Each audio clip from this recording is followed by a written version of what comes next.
देखिए मेरा प्यारा बच्चा, हमारे सामने जो आज का कंटेंट है that is imperfections in solid. Imperfection in solid का मतलब होता है कि जो क्रिस्टल होता है उसमें कोई ना कोई इम्परफेक्शंस होता है। इम्परफेक्शंस किसमें? पैकिंग के दौरान। जैसे मैं समझाने की कोशिश करता हूं। अब इसमें समझाने में कोशिश क्या करना है, थोड़ा ध्यान से समझिएगा पूरे लेक्चर को, ठीक। मैं पीडीएफ लास्ट में भेज दूंगा आपको, तो जो भी मैं लिखूंगा वो पीडीएफ भेज दूंगा, आप चाहो दोबारा नोट्स बना सकते हो।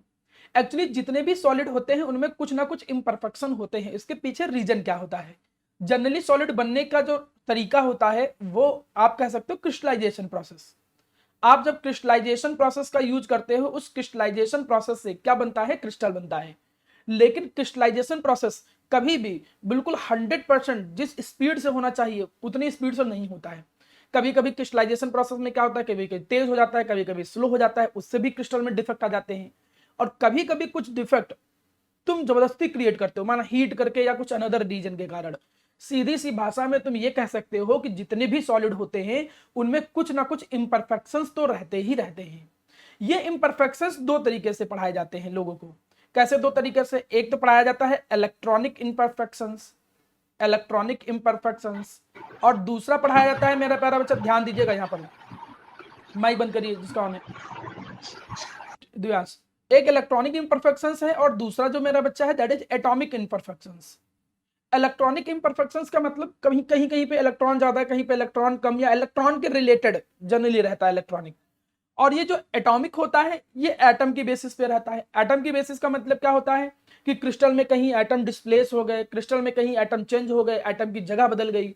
और इस एटॉमिक के अंदर भी कई सारे आते हैं, जैसे लाइन डिफेक्ट आ जाता है, पॉइंट डिफेक्ट। तो हमारे सिलेबस में जो है वो है लाइन डिफेक्ट। आपसे ये नहीं पूछेगा कि लाइन डिफेक्ट क्या होता है, आप इसको एक्सप्लेन करो। बस इतना समझो कि आपके सिलेबस में एटॉमिक इंपरफेक्शंस के अंडर की एक कैटेगरी आती है that is known as line defect. जब डिफेक्ट किसी भी एक लाइन के क्रॉस हो, रो में, कॉलम में, एक इस एलाइनेशन के थ्रू हो, तो उसको बोलते हैं लाइन डिफेक्ट। छोड़ फिलहाल, ये लाइन डिफेक्ट दो तरीके से होते हैं, बस इतना समझो। दो कौन कौन से होते हैं? एक को बोलते हैं स्टोक्योमेट्रिक डिफेक्ट और दूसरे को बोलते हैं नॉन स्टोक्योमेट्रिक डिफेक्ट। अब स्टोक्योमेट्रिक और नॉन स्टोक्योमेट्रिक डिफेक्ट का मतलब क्या हुआ, उससे पहले आप इस शब्द को समझो कि भाई यहां पर स्टोक्योमेट्री का क्या मतलब हुआ। जब हम क्लास 11th में पढ़ते थे तो स्टोक्योमेट्री का मतलब बताया जाता है कि किसी भी बैलेंस इक्वेशन के जो कोफिशिएंट होते हैं उनको कहते थे स्टोक्योमेट्री, स्टोक्योमेट्रिक कोफिशिएंट बोलते थे। लेकिन यहां पर स्टोक्योमेट्री का मतलब होता है ratio of number of cations, कितने कैटायन हैं और कितने एनायन हैं। एक एग्जांपल के तौर पे मैं बात करूं, माना मेरे सामने एक कोई क्रिस्टल है NaCl, ठीक। NaCl में कैटायन है Na plus and Cl minus. अब ये क्रिस्टल बहुत बड़ा सा है, ये तो मैंने एक बनाया है केवल NaCl। इस बड़े से क्रिस्टल के अंदर लाखों Na प्लस होंगे, लाखों Cl माइनस होंगे। तो अगर मैं यहां पर कैटायन और एनायन का रेशियो देखूं तो वो क्या है? 1:1। एक एग्जाम्पल के तौर पर ऐसा समझो 1:1 है। अब माना कोई डिफेक्ट ऐसा क्रिएट हो जाए जिसके कारण इसकी जो स्टोक्योमेट्री है ये रेशियो बदल जाए। अभी अगर मैं कहूं कि इसके अंदर 500 Na प्लस हैं तो 500 Cl माइनस भी होंगे, 500 Cl माइनस भी होंगे, तो रेशियो 1:1 ही मेंटेन है। रेशियो 1:1 मेंटेन है, कोई डिस्टर्बेंस नहीं है। लेकिन अगर क्रिस्टल में कुछ ऐसा हो जाता कि डिफेक्ट में Na प्लस बचते 480 और Cl माइनस बचते 500, तो क्या रेशियो कैटायन एनायन का 1:1 मेंटेन रहता? नहीं मेंटेन रहता। अगर मेंटेन नहीं हो रहा है तो ये समझ जाना कि फिर वो नॉन स्टोक्योमेट्रिक डिफेक्ट है। सीधी सी भाषा में आप, स्टोक्योमेट्री का मतलब होता है कैटायन और एनायन के बीच का रेशियो। तो अगर किसी भी डिफेक्ट के दौरान, क्रिस्टल के किसी भी डिफेक्ट के दौरान जो स्टोक्योमेट्री होती है क्रिस्टल की, समझिएगा, स्टोक्योमेट्री ऑफ क्रिस्टल, अगर stoichiometry of crystal do not change, अगर ये चेंज ना हो रहा हो तो समझ जाना वो डिफेक्ट कौन सा है मेरा प्यारा बच्चा, दैट इज स्टोक्योमेट्रिक डिफेक्ट है। मतलब तुम डिफेक्ट चाहे जैसा हो, Na प्लस निकल जाए, Cl माइनस निकल जाए, कुछ भी हो जाए, लेकिन रेशियो अगर 1:1 मेंटेन है, मतलब वो कैटायन एनायन का जो रेशियो है दैट इज स्टोक्योमेट्री, अगर वो सेम है तब उस डिफेक्ट को क्या बोलोगे? स्टोक्योमेट्रिक डिफेक्ट बोलोगे। और ऐसा डिफेक्ट जिसमें जो क्रिस्टल की स्टोक्योमेट्री होती है, अब सर फिर से वही चीज, आयनिक क्रिस्टल की स्टोक्योमेट्री का मतलब यहां पर क्या हुआ स्टोइकियोमेट्री का मतलब हो गया कैटायन और एनायन का रेशियो। अगर ये स्टोइकियोमेट्री चेंज हो जा रही है डिफेक्ट के दौरान, तो हम उस डिफेक्ट को किस कैटेगरी में लाएंगे? नॉन स्टोइकियोमेट्रिक डिफेक्ट की कैटेगरी में लाएंगे। अब ये स्टोइकियोमेट्रिक डिफेक्ट जो होते हैं, ये स्टोइकियोमेट्रिक डिफेक्ट 4 तरीके से होते हैं: वैकेंसी, इंटरस्टिशियल, शॉर्टी और फ्रैंकल। एक बात मैं और बता दूं, यहां पर तुम देखोगे कि वैकेंसी और शॉर्टी लगभग लगभग एक जैसे हैं। यहां पर आप देखोगे मेरा प्यारा बच्चा कि इंटरस्टिशियल और फ्रैंकल एक जैसे होते हैं। तो सर फिर अंतर क्या है? अंतर अभी आप देखोगे और पढ़ोगे कि आयनिक एंड नॉन आयनिक का अंतर हो जाता है। मतलब एक आयनिक क्रिस्टल में अकर करता है तो दूसरा नॉन आयनिक के क्रिस्टल में अकर करता है। आयनिक एंड नॉन आयनिक का मतलब एक में कैटायंस होंगे कंस्टिट्यूटिंग पार्टिकल और एक में एटम्स होते हैं एज अ कंस्टिट्यूटिंग पार्टिकल्स। इतनी चीज आपको ध्यान रखनी है। अब इसी चीज को मैं थोड़ा और ब्रीफली समझाता हूं जिससे चीजें एक एक करके आपको प्रॉपर वे में समझ में आए। मैं समझा रहा हूं, थोड़ा फिर से ध्यान दीजिएगा। हमने आपसे मेरा प्यारा बच्चा ये बोला कि कभी भी किसी भी क्रिस्टल में कुछ ना कुछ डिफेक्ट तो रहते ही रहते हैं, इंपरफेक्शन रहते ही रहते हैं। ये इंपरफेक्शंस कई तरीके से होते हैं, जिनमें से लाइन डिफेक्ट आपके सिलेबस में है। ये लाइन डिफेक्ट 2 तरीके से होता है, एक को कहते हैं स्टोइकियोमेट्रिक और एक को कहते हैं नॉन स्टोइकियोमेट्रिक। स्टोइकियोमेट्रिक और नॉन स्टोइकियोमेट्रिक में अगर क्रिस्टल की स्टोइकियोमेट्री जो है वो चेंज ना हो तो स्टोइकियोमेट्रिक, और चेंज अगर हो जाए तो नॉन स्टोइकियोमेट्रिक। अब एक एक करके एक्सप्लेन करता हूं, ध्यान से समझिए। डिफिनेशन पे ध्यान से समझो, थोड़ा सा हल्का सा 22 बगल में चल रहा है लेकिन मैनेज कर लीजिएगा, ठीक है। आज स्टोइकियोमेट्रिक डिफेक्ट हम उनको कहते हैं जिसमें कैटायन और एनायन जो होते हैं वो सेम रेशियो में रहते हैं जितना वो पहले थे, उनको कहते हैं स्टोइकियोमेट्रिक डिफेक्ट। एग्जाम्पल के थ्रू समझाता हूं एक एक करके, शायद अच्छे से समझ में आए। ये स्टोइकियोमेट्रिक डिफेक्ट जो हैं ये 2 हिस्सों में बांट दिए गए, समझिएगा प्यारा बच्चा। एक नॉन आयनिक क्रिस्टल के अंदर, नॉन आयनिक क्रिस्टल के अंदर, नॉन आयनिक क्रिस्टल का मतलब होता है कि सर ये करेंगे कि जब क्रिस्टल को बनाएंगे तो वहां पर एटम बनाएंगे, आयन की जगह क्या बनाएंगे? एटम बनाएंगे। और कुछ होते हैं जो आयनिक क्रिस्टल में करते हैं। आयनिक क्रिस्टल का मतलब जब मैं इस क्रिस्टल को समझाऊंगा तो आप देखोगे यहां पर मैं कैटायन एनायन बनाऊंगा, A plus B minus, A plus B minus, ऐसे। लेकिन क्योंकि ये स्टोइकियोमेट्रिक क्रिस्टल हैं तो ये बात तो पक्का है कि डिफेक्ट के दौरान जो क्रिस्टल की स्टोइकियोमेट्री होगी वो क्रिस्टल की स्टोइकियोमेट्री डू नॉट चेंज। मतलब कैटायन और एनायन का जो रेशियो होगा वो नहीं बदलने वाला है, ये चीज ध्यान रखिएगा। एक बात मैं और बताऊं, ज्यादातर ये डिफेक्ट तुम्हें तब देखने को मिलते हैं जब हीट किया जाता है क्रिस्टल को, क्योंकि क्रिस्टल को हीट करने के कारण ये डिफेक्ट क्रिएट होते हैं। इसीलिए इनका एक नाम और पड़ जाता है, इनको हम कहते हैं थर्मोडायनेमिकल डिफेक्ट। थर्मोडायनेमिकल डिफेक्ट मतलब कोई पूछे कि भैया इनको थर्मोडायनेमिकल डिफेक्ट क्यों कहते हैं? क्योंकि ये डिफेक्ट ज्यादातर हीट करने के कारण होते हैं। नॉन आयनिक के अंदर 2 आपको मैं पढ़ाऊंगा, कौन कौन से 2 पढ़ाऊंगा? एक में पढ़ाऊंगा जिसको हम कहते हैं वैकेंसी, और एक में पढ़ाऊंगा जिसको हम कहते हैं इंटरस्टिशियल। आयनिक क्रिस्टल में कौन से पढ़ाऊंगा? मैं आयनिक क्रिस्टल में 2 पढ़ाऊंगा, कौन कौन से 2? एक में पढ़ाऊंगा जिसको हम कहते हैं शॉर्टी डिफेक्ट, और एक जिसको हम कहते हैं फ्रैंकल डिफेक्ट।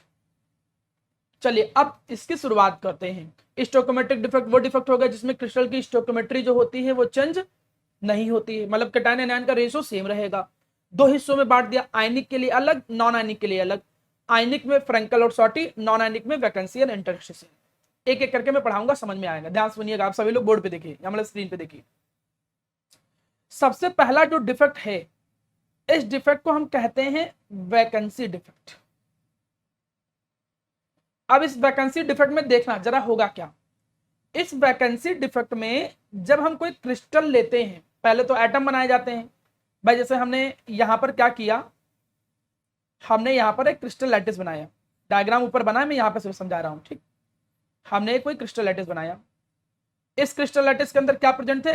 एटम प्रेजेंट थे। सर एटम क्यों बना रहे हैं? एटम इसलिए बना रहे हैं क्योंकि नॉन आयनिक है। अगर यही आयनिक होता तो मैं आयन बनाता कंस्टिट्यूटिंग पार्टिकल के तौर पे।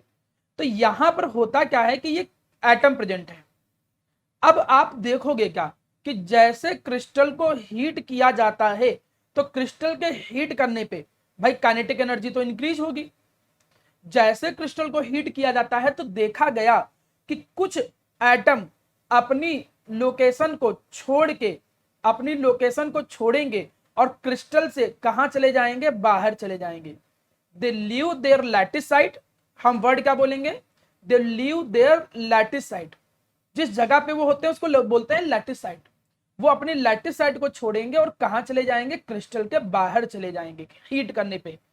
ऐसे डिफेक्ट को हम क्या नाम देते हैं, वैकेंसी डिफेक्ट। एक ऐसा डिफेक्ट जिसमें नॉन आयनिक क्रिस्टल को हम हीट करते हैं, हीट करने के कारण जो कंस्टिट्यूटिंग एटम होते हैं वो अपनी लैटिस साइट को छोड़ते हैं और अपनी लैटिस साइट को छोड़ के क्रिस्टल के बाहर चले जाते हैं। जब वो क्रिस्टल के बाहर चले जाएंगे तो यहां पर क्रिएट क्या होती है, वैकेंसी क्रिएट होती है। इसीलिए इसका नाम भी पड़ गया वैकेंसी डिफेक्ट। आप ऊपर डायग्राम में देख पा रहे होंगे, मैं एक ब्लू कलर वाला जो एटम था वो क्रिस्टल को छोड़ के बाहर चला गया है, जिससे यहां वैकेंसी क्रिएट हो गई। अब मेरा क्वेश्चन आपसे ये है कि क्या इस डिफेक्ट के दौरान क्रिस्टल की जो डेंसिटी होगी वो कम होगी या ज्यादा होगी? अगर मैं ये बोलूं, डिक्रीज होगी। हाँ बिल्कुल डिक्रीज होगी।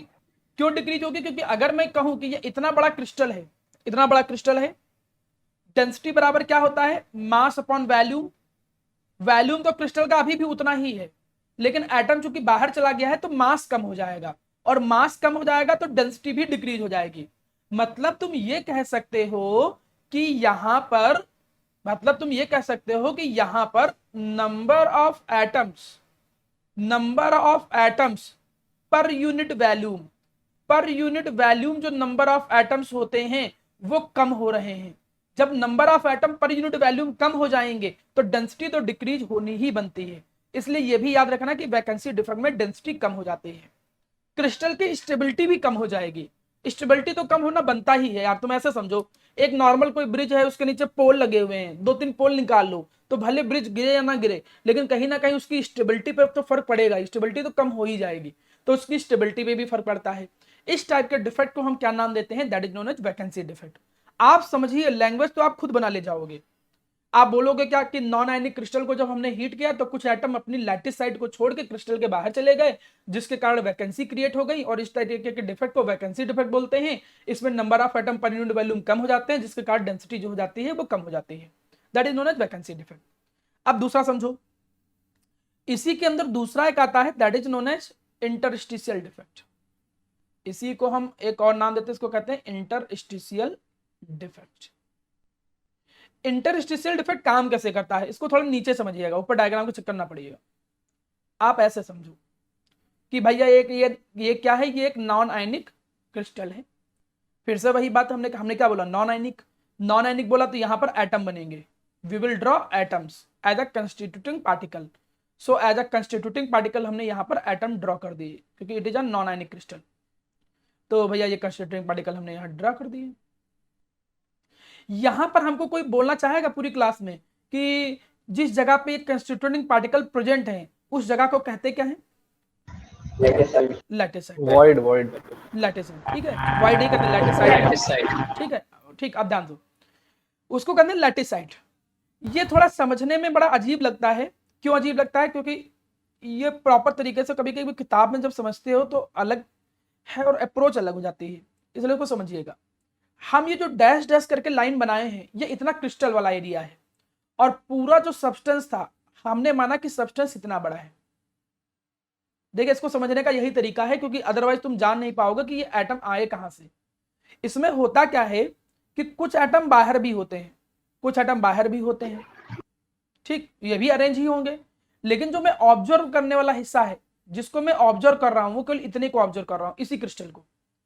अब इसमें जब तुम क्रिस्टल को हीट करते हो तो कुछ एटम, अब समझिएगा, जिस जगह पर कंस्टिट्यूटिंग पार्टिकल पहले से थे उसको कहते हैं लैटिस साइट, उसको कहते हैं लैटिस साइट।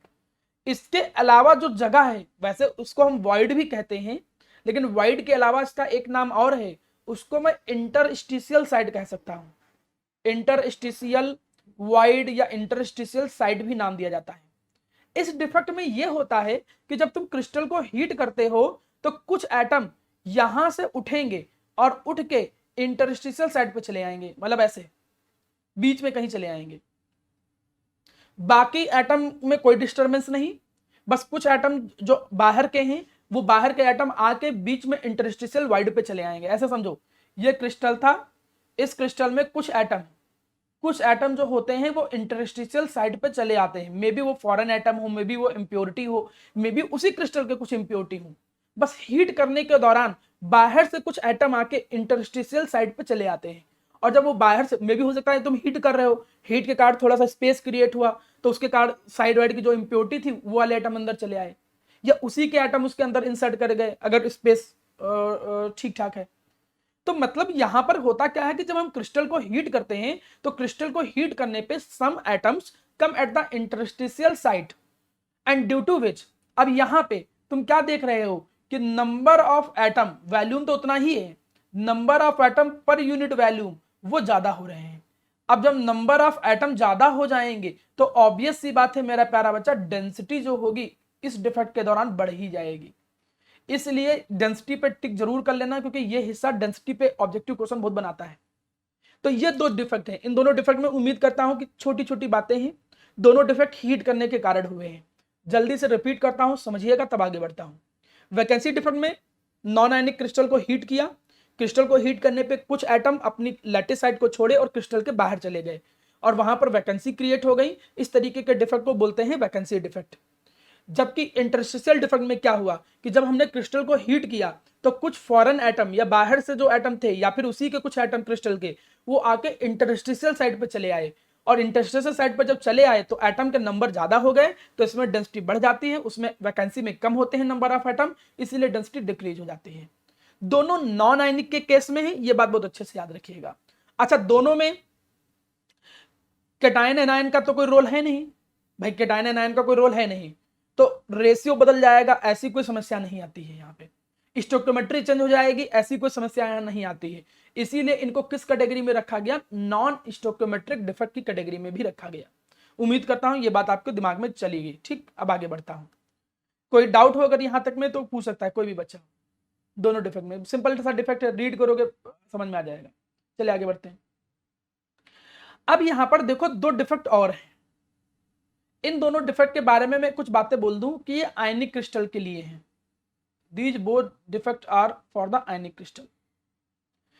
एक है नाम शॉर्टी डिफेक्ट, एक का नाम है फ्रैंकल डिफेक्ट। तो चलो पहले मैं शॉर्टी डिफेक्ट बना देता हूं, उसके लिए मैं अपने अकॉर्डिंग बना रहा हूं, ठीक है। तो आप हाँ पूछो, किसी को पूछना कुछ।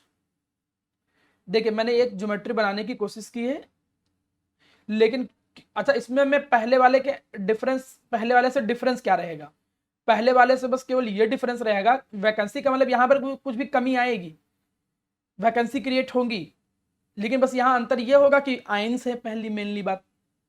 तो जो डायग्राम में बनाऊंगा उस डायग्राम में देखिए जो इमेज मैंने डाल रखी उसमें आयन दिख नहीं रहे हैं, लेकिन जब आपके सिलेबस में आएगा तो तुम देख के ही अंदाजा लगा सकते हो। अगर आयन दिखे हो तो दो ही ऑप्शन है, फ्रैंकल होगा या शॉर्टी होगा, और नॉर्मल आइटम है तो या तो वैकेंसी होगा या तो इंटरस्टिशियल। तो यहां पर हम आयन बनाएंगे, और आयन का मतलब तुम जानते हो, कैटायन जिनका साइज छोटा होता है, जैसे एक आयन हो गया कैटायन, मैं Na+Cl- बना दूंगा, कुछ भी बना लो जो तुमको अच्छा लगे, ठीक। ये मैंने ऐसे बनाया, ठीक। फॉर एग्जाम्पल इस तरीके से मैंने एक क्रिस्टल जो है वो ड्रॉ करने की कोशिश की, देखता हूं कि शायद तुमको समझ में आ जाए। Na+Na+। अब यहां पर जो एनायन होता है, एनायन का साइज बड़ा होता है, इसलिए इसको दूसरे कलर में बना दे रहा हूं और इसको थोड़ा बड़ा बना रहा हूं, Cl-, Cl-, Cl-, Cl-, Cl-, Cl-, Cl-, Cl-। ये एक आयनिक क्रिस्टल था। अब इस आयनिक क्रिस्टल को तुमने किया क्या, तुमको पता है कि भैया इस डिफेक्ट में हम जब क्रिस्टल को हीट करते हैं तब ये डिफेक्ट क्रिएट होता है। चलो जी, क्रिस्टल को तुमने क्या कर दिया, हीट कर दिया। जैसे तुम क्रिस्टल को हीट करते हो तो सबसे पहले इसमें से कौन, एनायन, क्योंकि भाई एनायन ही क्यों सर, क्योंकि वो बड़े साइज का होता है, अनस्टेबल होता है। जो ज्यादा बड़े साइज का होता है वो अपनी जगह पर रह पाने के थोड़ा कम काबिल होता है, तो इसीलिए वो ज्यादा अनस्टेबल है। तो जैसे हम क्रिस्टल को हीट करते हैं तो कुछ एनायन अपनी लैटिस साइड को छोड़ते हैं। जैसे तुम क्रिस्टल को हीट करोगे तो कुछ एनायन, एक यहां से ले लेता हूं और एक चलो हम माना यहां से ले लिए। अब कुछ एनायन अपनी लैटिस साइड को छोड़ दिए भाई, छोड़ दिया, इसने अपने लैटिस साइट को छोड़ा, ये यहाँ गया और ये यहाँ गया, और वो क्रिस्टल के कहाँ चले गए, बाहर चले गए, Cl- बाहर आ गया, Cl- बाहर आ गया। लगभग लगभग वैकेंसी जैसा ही था, क्योंकि वैकेंसी में भी जब हम हीट करते थे तो एटम बाहर जाते थे। तो अंतर क्या है, यहां पर एक प्रॉब्लम क्रिएट हो जाती है, जो प्रॉब्लम उसमें नहीं थी। वो प्रॉब्लम कौन थी, problem of electrical neutrality, problem of electrical neutrality. Electrical neutrality की प्रॉब्लम ये कहता है कि जितना पॉजिटिव चार्ज क्रिस्टल के अंदर है, न्यूट्रलिटी, जितना पॉजिटिव चार्ज क्रिस्टल के अंदर है उतना ही निगेटिव चार्ज होना चाहिए, तभी क्रिस्टल को स्टेबल माना जाता है। अब दो निगेटिव तो निकल गए, ये ध्यान रखना, आयनिक क्रिस्टल के अंदर इलेक्ट्रिकल न्यूट्रलिटी को मेंटेन करना बहुत जरूरी है। अब दो जब निगेटिव चले गए तो मजबूरीवश क्या होता है कि इलेक्ट्रिकल न्यूट्रलिटी को मेंटेन करने के लिए दो कैटायन को भी अपनी जगह छोड़ के क्रिस्टल के बाहर, एक मिनट रुकिएगा, अब इसमें क्या होता है कि इलेक्ट्रिकल न्यूट्रलिटी को मेंटेन करने के लिए दो कैटायन को भी अपनी जगह को छोड़ के क्रिस्टल से बाहर जाना पड़ जाता है। मतलब एक तो वहां चला गया, एक और भगा देता हूं, माना एक Na+ यहां चला गया, एक Na+ यहां भगा दे रहा हूं, चलो ठीक, ये देखिए दो Na+ चले गए, क्रिस्टल को छोड़ के बाहर चले गए, एक यहां से चला गया, एक यहां से चला गया। कौन चले गए, Na+। क्यों भैया बाहर गए हैं, क्योंकि दो निगेटिव आयन गए हैं। जब दो निगेटिव आयन गए हैं तो इलेक्ट्रिकल न्यूट्रलिटी को मेंटेन करना है। इलेक्ट्रिकल न्यूट्रलिटी को मेंटेन करने के लिए यहां पर आयंस जो होते हैं वो पेयर में क्या करते हैं, लीव लैटिस साइट। वो लैटिस साइट को कैसे छोड़ते हैं, पेयर में छोड़ते हैं, मतलब एक कैटायन जाएगा तो एक एनायन जाएगा। वैकेंसी यहां भी क्रिएट हो रही है, सेम देखो, vacancy is also created here. अगर तुम नंबर ऑफ आयन देखो पर यूनिट वैल्यूम कम हो रहा है, number of ions per unit volume जो है वो यहां पर भी मेरा प्यारा बच्चा क्या हो रहे हैं, कम हो रहे हैं, इसलिए डेंसिटी यहां पर भी कम होगी। ये बात बहुत अच्छे से अपने दिमाग में बैठा लेना, density will also decrease in this defect, इस डिफेक्ट में भी डेंसिटी डिक्रीज होती है। अब इसको लेकर कोई डाउट हो अगर इस सॉर्टेड डिफेक्ट में तो हमको बताइए, अदरवाइज मैं आपसे पूछूं इस डिफेक्ट में होता कैसे है कोई सर, हाँ बोलो आप रोहित।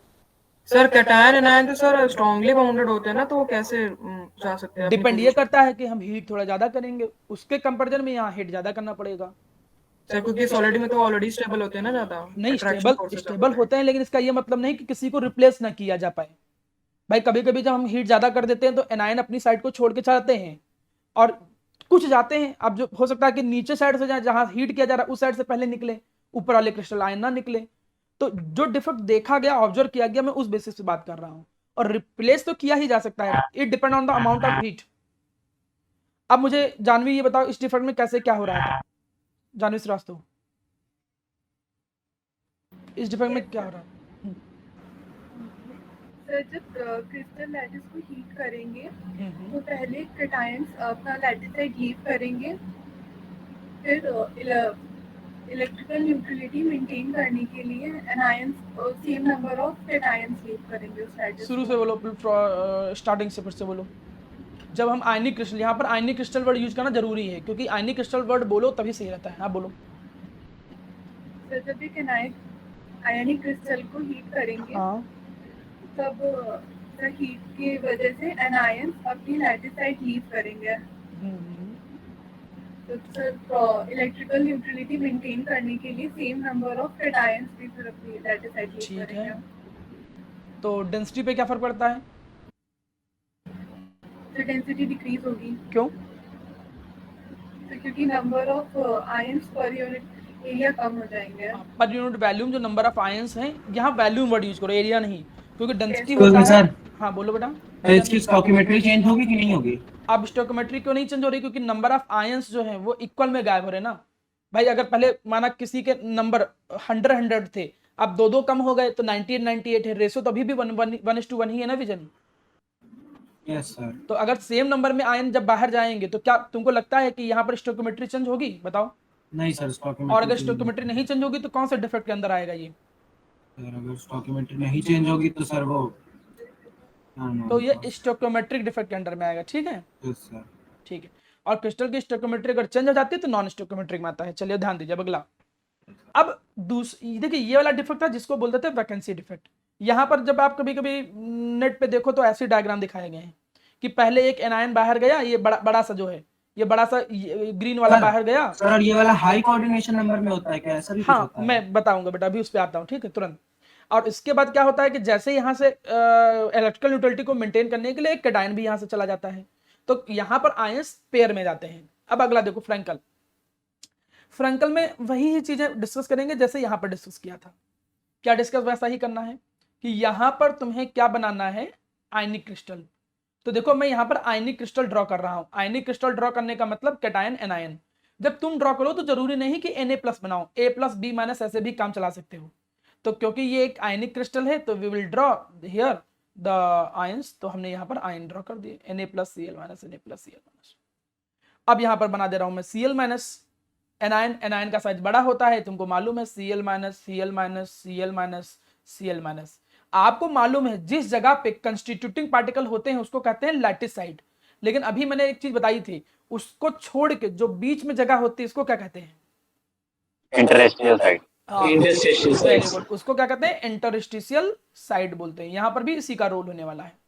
यहां पे देखा गया कि जब क्रिस्टल को हीट किया जाता है, क्या देखा गया प्यारा बेटा? यहां देखा गया कि जब क्रिस्टल को हीट किया जाता है, देखिए सारों डिफेक्ट में हीट करते हैं, इसीलिए सब किस कैटेगरी में आते हैं? थर्मोडायनामिकल डिफेक्ट की कैटेगरी में आते हैं। यहां पर जब क्रिस्टल को हीट किया गया तो हीट करने के कारण कैटायन अपनी जगह को छोड़ता है, कैटायन अपनी जगह को छोड़ता है। लेकिन जब ये अपनी जगह को छोड़ेगा तो ये देखने को मिला कि वो क्रिस्टल के बाहर नहीं गया। मतलब ये देखने को मिला कि वो क्रिस्टल के बाहर नहीं गया, वो आया और इंटरस्टिशियल साइड पे चला गया, इंटरस्टिशियल साइड पे चला आया। अब यहां पर थोड़ी सी 2-3 बातें समझो। क्या 2-3 बातें समझना है? बात नंबर 1, क्या बात नंबर 1 कि Na+ ही सर क्यों गया? क्योंकि देखो इंटरस्टिशियल वाइड बहुत ज्यादा नहीं होती है, बीच में जो जगह होती है वो उतना बड़ा स्पेस नहीं होता, वहां को केवल छोटे एटम आ सकते हैं। और आपको मालूम है कि कैटायन का जो साइज होता है वो स्मॉल होता है, इसीलिए फ्रैंकल डिफेक्ट ऐसा देखने को मिला। यहां से एक आइडिया भी आप निकाल सकते हो। क्या आइडिया निकाल सकते हो? कि जिसमें कैटायन का साइज, जिसमें कैटायंस का जो साइज होता है वो एनायन से छोटा हो। आयनिक क्रिस्टल तो अलग अलग तरीके के होते हैं ना, जैसे लिथियम क्लोराइड, लिथियम बहुत छोटा है क्लोराइड के कंपैरिजन में।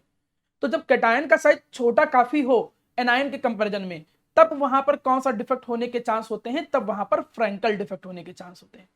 और जब कैटायन एनायन दोनों का साइज लगभग बराबर हो, तब वहां पर कौन होने का चांस होता है?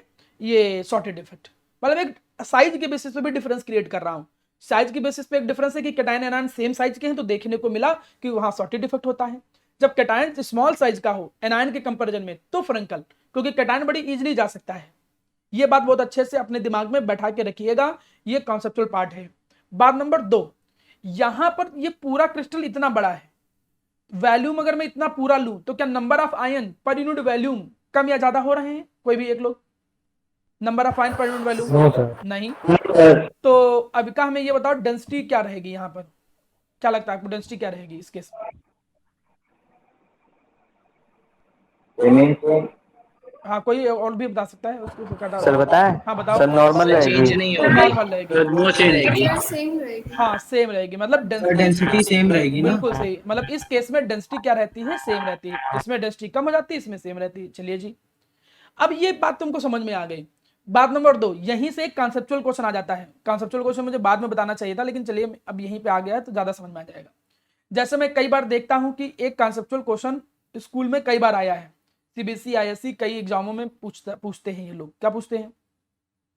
कहते हैं कि बताओ जरा कि व्हाई एल्किल हैलाइड, जो एल्काइल हैलाइड होते हैं, alkyl halide, why alkyl halide do not show Frenkel defect.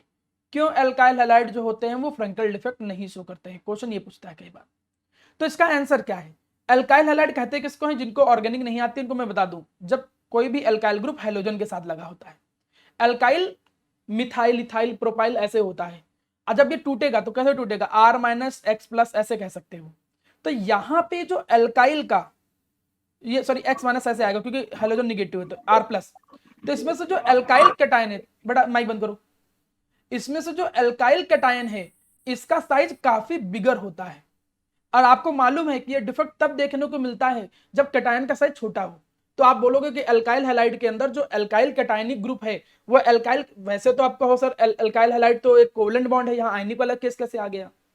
तो मे बी हो सकता है कि वो क्वेश्चन तब क्रिएट करके डिस्कस कर रहे हो जब वो कैटायन एनायन में ऑलरेडी ब्रेक हो चुका हो। उस रिस्पेक्ट से तुम सोचना, ठीक है? बाकी जो डाउट आ रहे हैं वो हम बाद में डिस्कस कर लेंगे, अभी ध्यान दो। यहां पर बस आपको यह ध्यान देने की ज्यादा जरूरत है कि एल्काइल हैलाइड के केस में जो एल्काइल वाला कैटायनिक ग्रुप आएगा वो इतने बड़े साइज का होगा, वो इतने बड़े साइज का होगा कि वो इंटरस्टिशियल साइड पे जा ही नहीं पाएगा, क्योंकि कैटायनिक पार्ट जब छोटा होता है तभी वो इंटरस्टिशियल साइड पे जा पाता है।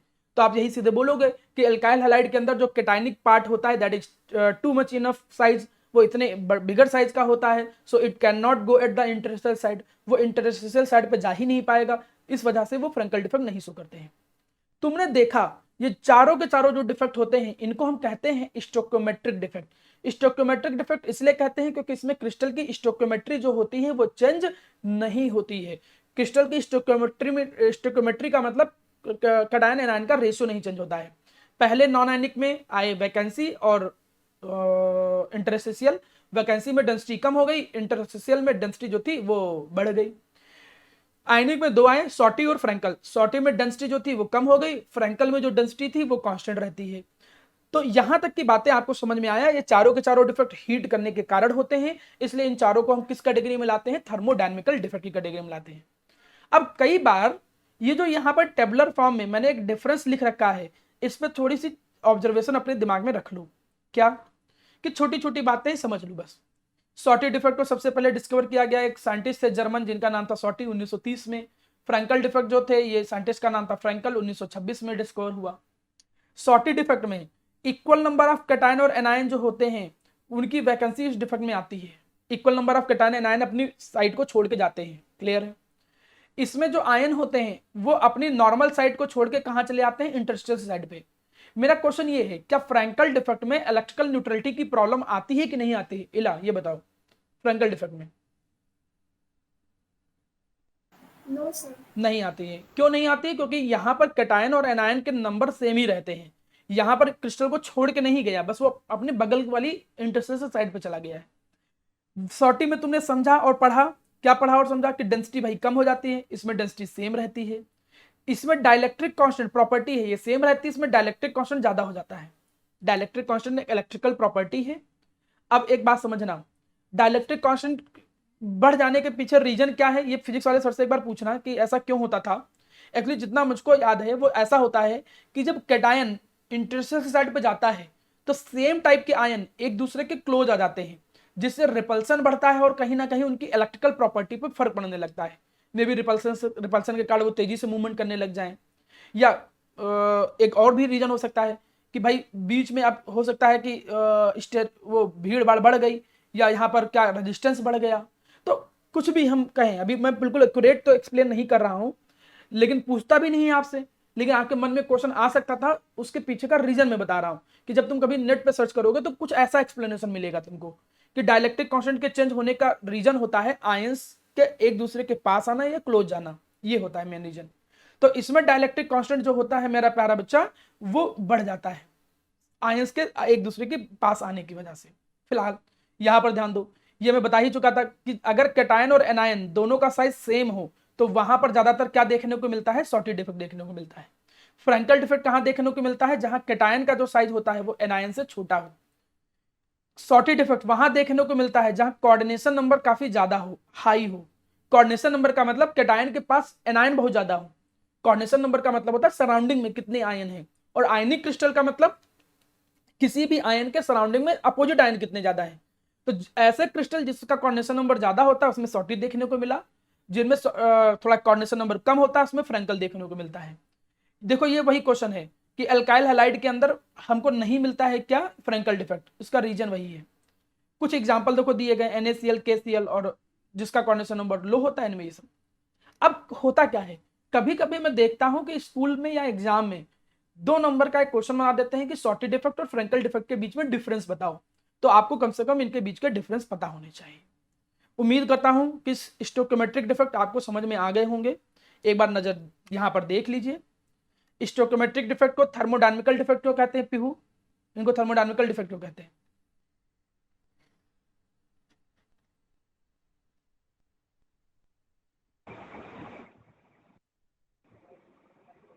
माइक ऑन करो बेटा। दिव्यांश तुम बता सकते हो तो इनको थर्मोडायनामिकल डिफेक्ट क्यों कहते हैं?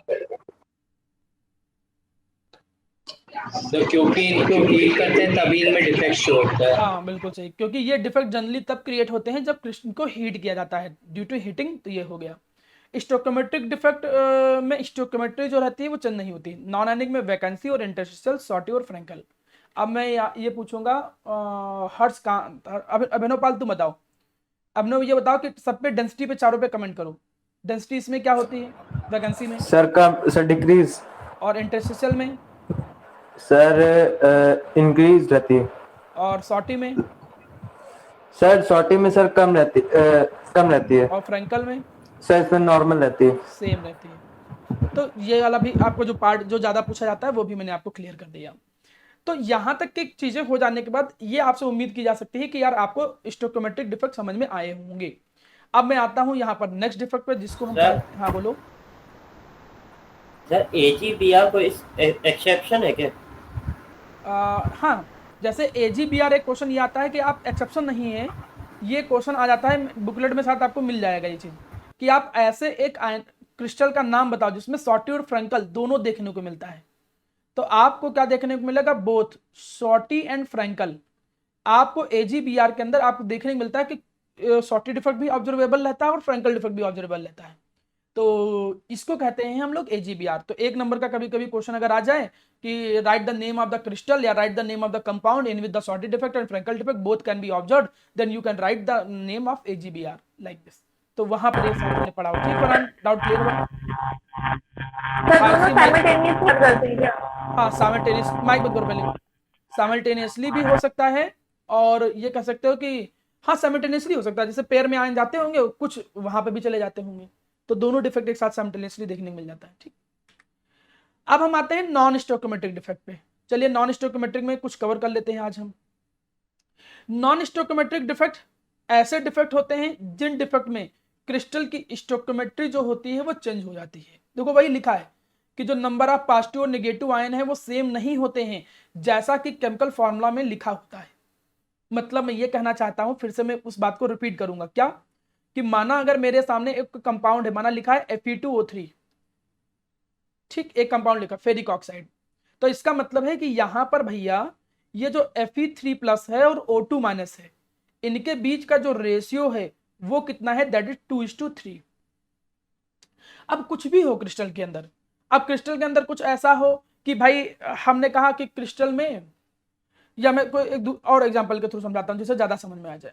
ठीक है, क्योंकि फेरिक ऑक्साइड भी होता है और आयरन के कई तरीके के ऑक्साइड भी होते हैं, क्योंकि आयरन की वैलेंसी वेरिएबल करती है। माना फेरस ऑक्साइड में ले लेता हूं, ठीक है, ये ज्यादा अच्छा समझ में आएगा। अब ये फेरस ऑक्साइड में देखो तो यहाँ पर रेशियो जो है 1:1 है। अब आपको मालूम है कि यार Fe2+ और O2- इन दोनों के बीच का जो रेशियो है दैट इज 1:1। अच्छा जी, मतलब क्या है कि अगर Fe2+ 100 है तो O2- कितने होंगे? 100 होंगे, तभी रेशियो 1:1 मेंटेन होगा। कुछ ऐसा हो जाए, ठीक है, कि Fe2+ जो है उनके नंबर 98 बचे और O2- जो है वो 100 ही रहे। अब रेशियो उतना थोड़ी रहेगा, अब रेशियो लगभग कितना आ जाएगा? 0.98:1। रेशियो लगभग कुछ ऐसा बचेगा। मतलब अब हम फॉर्मूले को कैसे लिखेंगे? हम फॉर्मूले को ऐसे लिख सकते हैं Fe 0.90, इसको और अच्छे से लिखते हैं दूसरे कलर से। अब इसको मैं ऐसे लिख सकता हूं Fe 0.98O1। कभी कभी जब आप सॉलिड स्टेट का चैप्टर खोलो, एनसीईआरटी खोलो या कहीं कुछ बुक खोलो, तो आप डिफेक्ट में ऐसा फॉर्मूला देखने को पाओगे, निकल ऑक्साइड में, इनमें सब में। तो समझ जाना कि यहाँ पे कैटायन के नंबर एनायन के कंपैरिजन में कम हो गए हैं। कैटायन के नंबर अगर एनायन के कंपैरिजन में कम हो गए हैं तो कहीं ना कहीं वो स्टोइकोमेट्रिक डिफेक्ट की कैटेगरी में आ ही गया। ये बात क्लियर हो गई कि भैया वो स्टोइकोमेट्रिक डिफेक्ट ही है। क्यों स्टोइकोमेट्रिक डिफेक्ट है? क्योंकि कैटायन और एनायन के नंबर जो है वो चेंज हो गए हैं, और अगर चेंज ना हुए होते 1:1 ही रहता, कुछ ऐसा होता कि Fe2+ माना कम हुए 95, O2- कम हुए वो भी 95, तो रेशियो अभी भी 1:1, तो वो नॉन स्टोइकोमेट्रिक में चला जाता।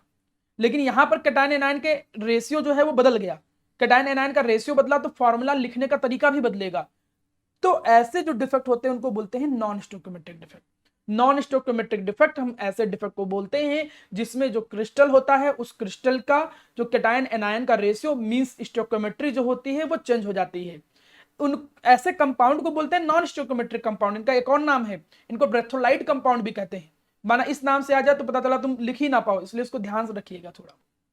अब ये पूरा तो कवर नहीं हो पाएगा आज की क्लास में, तो मैं एक डिफेक्ट केवल आज एक्सप्लेन करूंगा, इसके बाद उसको नेक्स्ट पार्ट में कंटिन्यू करके तो एक साथ लेक्चर में रिकॉर्ड करके भेजूंगा। ठीक, नेक्स्ट पार्ट में इसको कवर करूंगा। तो एक बता देता हूँ। सर हाँ बोलो। सर नॉन स्टोइकोमेट्रिक डिफेक्ट किसकी वजह से होते हैं? नॉन स्टोइकोमेट्रिक हीट करने के कारण भी होते हैं, कुछ अनदर रीजंस भी होते हैं, लेकिन क्योंकि यहाँ पर स्टोइकोमेट्री बदल जाती है तो इस वजह से हम इसको नॉन स्टोइकोमेट्रिक में ही रखते हैं। ऐसा नहीं कि यहाँ हीट करने के कारण नहीं होगा, यहाँ पर भी तुम देखोगे अधिकतर क्वेश्चन हीट करने के कारण ही हो रहे हैं वो डिफेक्ट। अब यहाँ पर देखो, ड्यू टू एनायनिक वैकेंसी, ठीक है। अब इसको मैं थोड़ा सा समझाता हूं। अब इसमें दो तरीके हैं, पहले समझो भैया, रेशियो बदलने का मतलब दो तरीके हो गए ना। पहला क्या हो गया कि यार कैटायन है और एनायन है, ये समझो, या तो कैटायन ज्यादा हो जाए, या तो कैटायन ज्यादा हो जाए, या तो कैटायन के नंबर जो है वो कम हो जाए। सेम चीज वहां पर भी है, मतलब रीजन यही है कि या तो कैटायन ज्यादा हो जाए या तो एनायन ज्यादा हो जाए या कम हो जाए, दोनों में से कोई, तभी रेशियो बदलेगा। तो अब ये थोड़ा मैं समझाने की कोशिश करता हूं एक एग्जांपल लेके NaCl का। लोग ऐसे समझाते हैं कि ये माना NaCl का क्रिस्टल है, ध्यान से समझिएगा। किसी ने समझाया कि माना ये NaCl का एक क्रिस्टल है, इस NaCl के क्रिस्टल को हम हीट करते हैं। जब हम इसको क्या करते हैं, हीट करते हैं, किसकी प्रेजेंस में हीट करते हैं ये भी समझो। लैंग्वेज ये कहता है कि we heat the crystal in presence of sodium vapour. Sir what is mean by sodium vapour? कोई अंतर थोड़ी, मतलब सोडियम मेटल का गैसियस फॉर्म। जब बहुत ज्यादा हीट कर दोगे, ठीक है, बॉइलिंग पॉइंट से ऊपर, ठीक, तो वो गैसियस फॉर्म में आ जाएगा। तो सोडियम क्लोराइड को जब सोडियम वेपर की प्रेजेंस में हीट किया जाता है तब देखा गया कि ये डिफेक्ट सोडियम क्लोराइड में ऑब्जर्वेबल रहता है। अब ये डिफेक्ट कैसे क्रिएट होता होगा मैं इस चीज को समझाता हूं। डिफेक्ट, क्योंकि ये भी आयनिक के केस में है तो मैं यहां पर आयनिक क्रिस्टल बनाऊंगा। NaCl एक आयनिक क्रिस्टल होता है, तो चलो फिर NaCl बना देते हैं एक बार। NaCl का मतलब भैया ये Na+ हो गया, ये Na+ हो गया, ठीक। सिमिलरली दिट इज Na+, ये Na+ हो गया, यहाँ पर ये हो गया Na+, यहाँ हो गया ये Na+, यहाँ पर ये ठीक है Na+ हो गया, ये Na+ हो गया। ये हमने कुछ क्रिस्टल ऐसे बना दिए। ये हो गया कैटायन वाला हिस्सा, this is the cationic part, ये हो गया कैटायन वाला हिस्सा, ठीक। अब भाई एनायन बनाते हैं, एनायन का साइज बड़ा होता है तो थोड़ा इनको बड़ा बिगर दिखा देंगे। Cl-, Cl-, Cl-, Cl-, Cl-, Cl-, Cl-, Cl-। अब इस डिफेक्ट में होता क्या है एक्चुअली, इसको देखो दो तरीके से देखना है। एक हम ऐसे ऑब्जर्व कर रहे हैं, इसको बड़ा करके दिखा रहे हैं। जब क्रिस्टल को हीट किया जाता है तो देखा क्या गया कि जैसे हम क्रिस्टल को हीट करते हैं तो लगभग सॉटी जैसा ही कुछ हुआ। क्या सॉटी जैसा कुछ हुआ कि एनायन जो कि बड़े साइज के थे वो एनायन अपनी साइड को छोड़ दिए। एनायन ने क्या किया कि भैया अपनी साइड को छोड़ा, और अपनी साइड को छोड़ के वो कहां चला गया, क्रिस्टल के बाहर चला गया। एनायन अपनी साइड को छोड़ा और क्रिस्टल के बाहर चला गया। अब आप रोने लग जाओगे, अरे सर कैसे एनायन चला गया, आप तो इलेक्ट्रिकल न्यूट्रलिटी की प्रॉब्लम आ जाएगी। तो यहां पर क्या आ जाएगी प्रॉब्लम, किस चीज की प्रॉब्लम आ जाएगी, प्रॉब्लम ऑफ इलेक्ट्रिकल न्यूट्रलिटी की, मतलब जितना पॉजिटिव चार्ज है उतना ही निगेटिव चार्ज होना चाहिए। अब आप कहोगे सर इलेक्ट्रिकल न्यूट्रलिटी के लिए यहां पर कैटायन को भी भेजिए, और सॉटी में यही होता था, लेकिन वो इलेक्ट्रिकल न्यूट्रलिटी बस दूसरे तरीके से जस्टिफाई कर दी जाती है।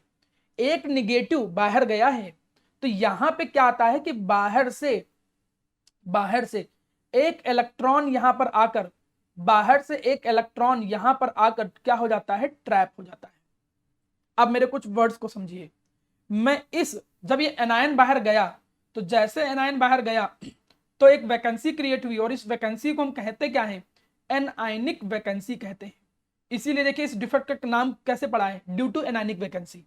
मतलब यहां पर एनायन बाहर चला जाता है और वैकेंसी क्रिएट होती है, that is known as anionic vacancy.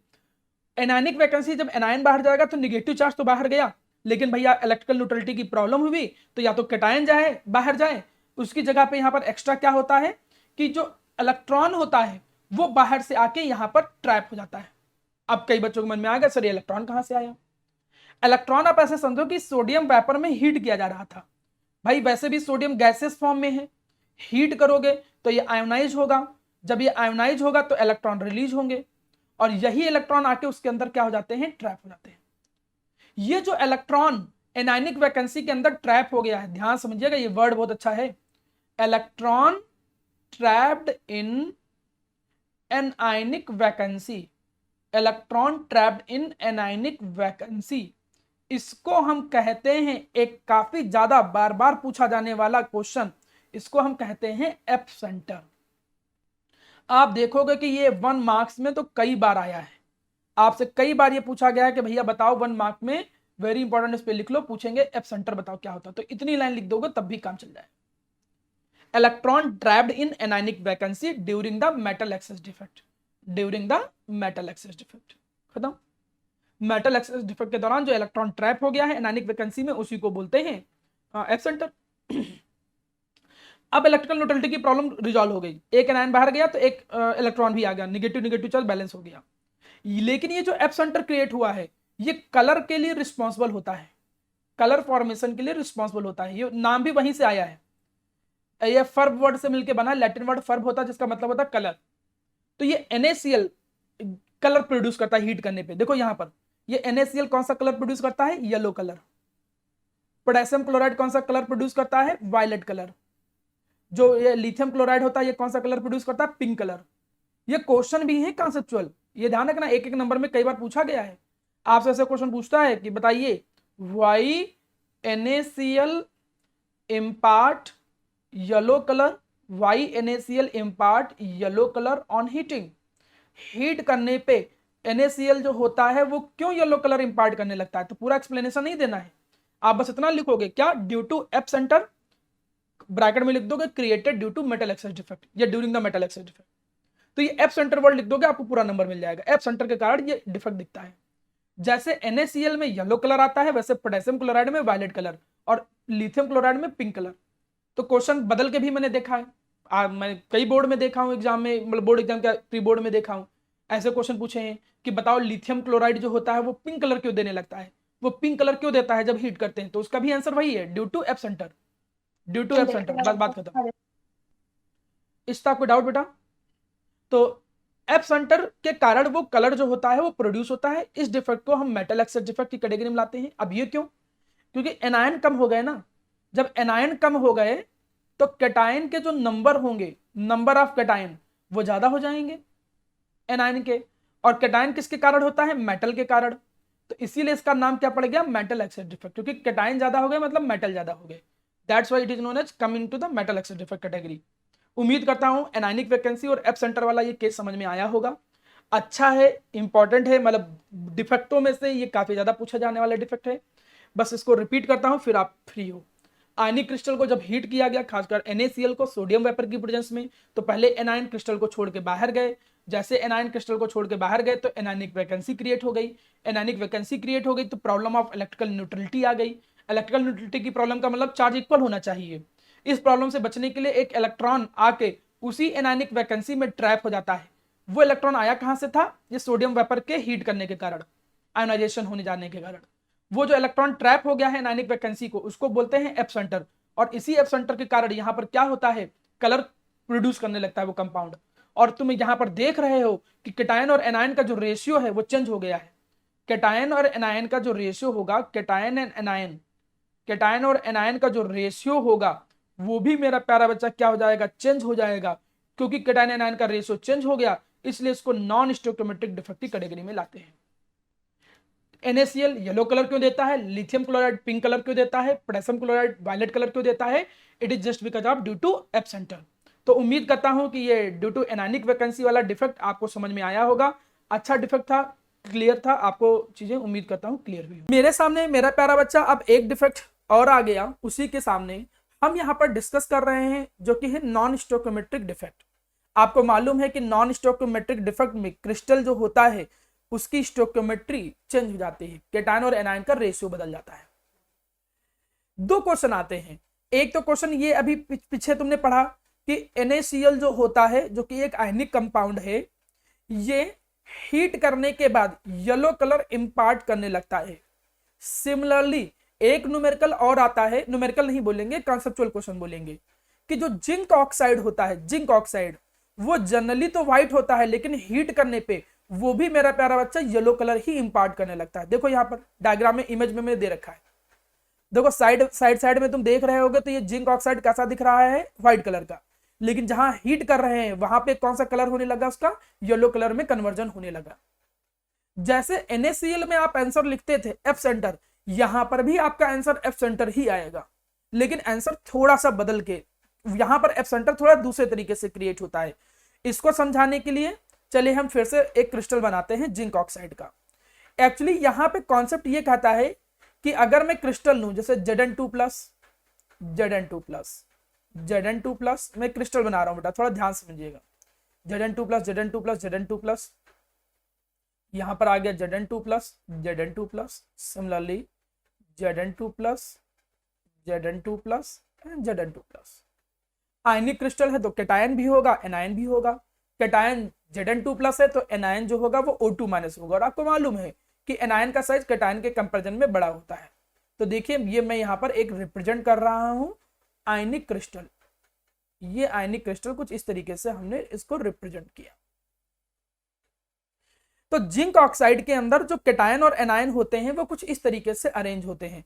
Zn2+ O2- कुछ इस तरीके से जिंक ऑक्साइड के अंदर आयंस कुछ इस तरीके से प्यारा बेटा अरेंज होते हैं। अब ये क्रिस्टल इतना ही नहीं होता है, क्रिस्टल और भी बड़ा होगा। अब हम जब क्रिस्टल को हीट करते हैं तो होता क्या है, समझिए प्यारा बेटा।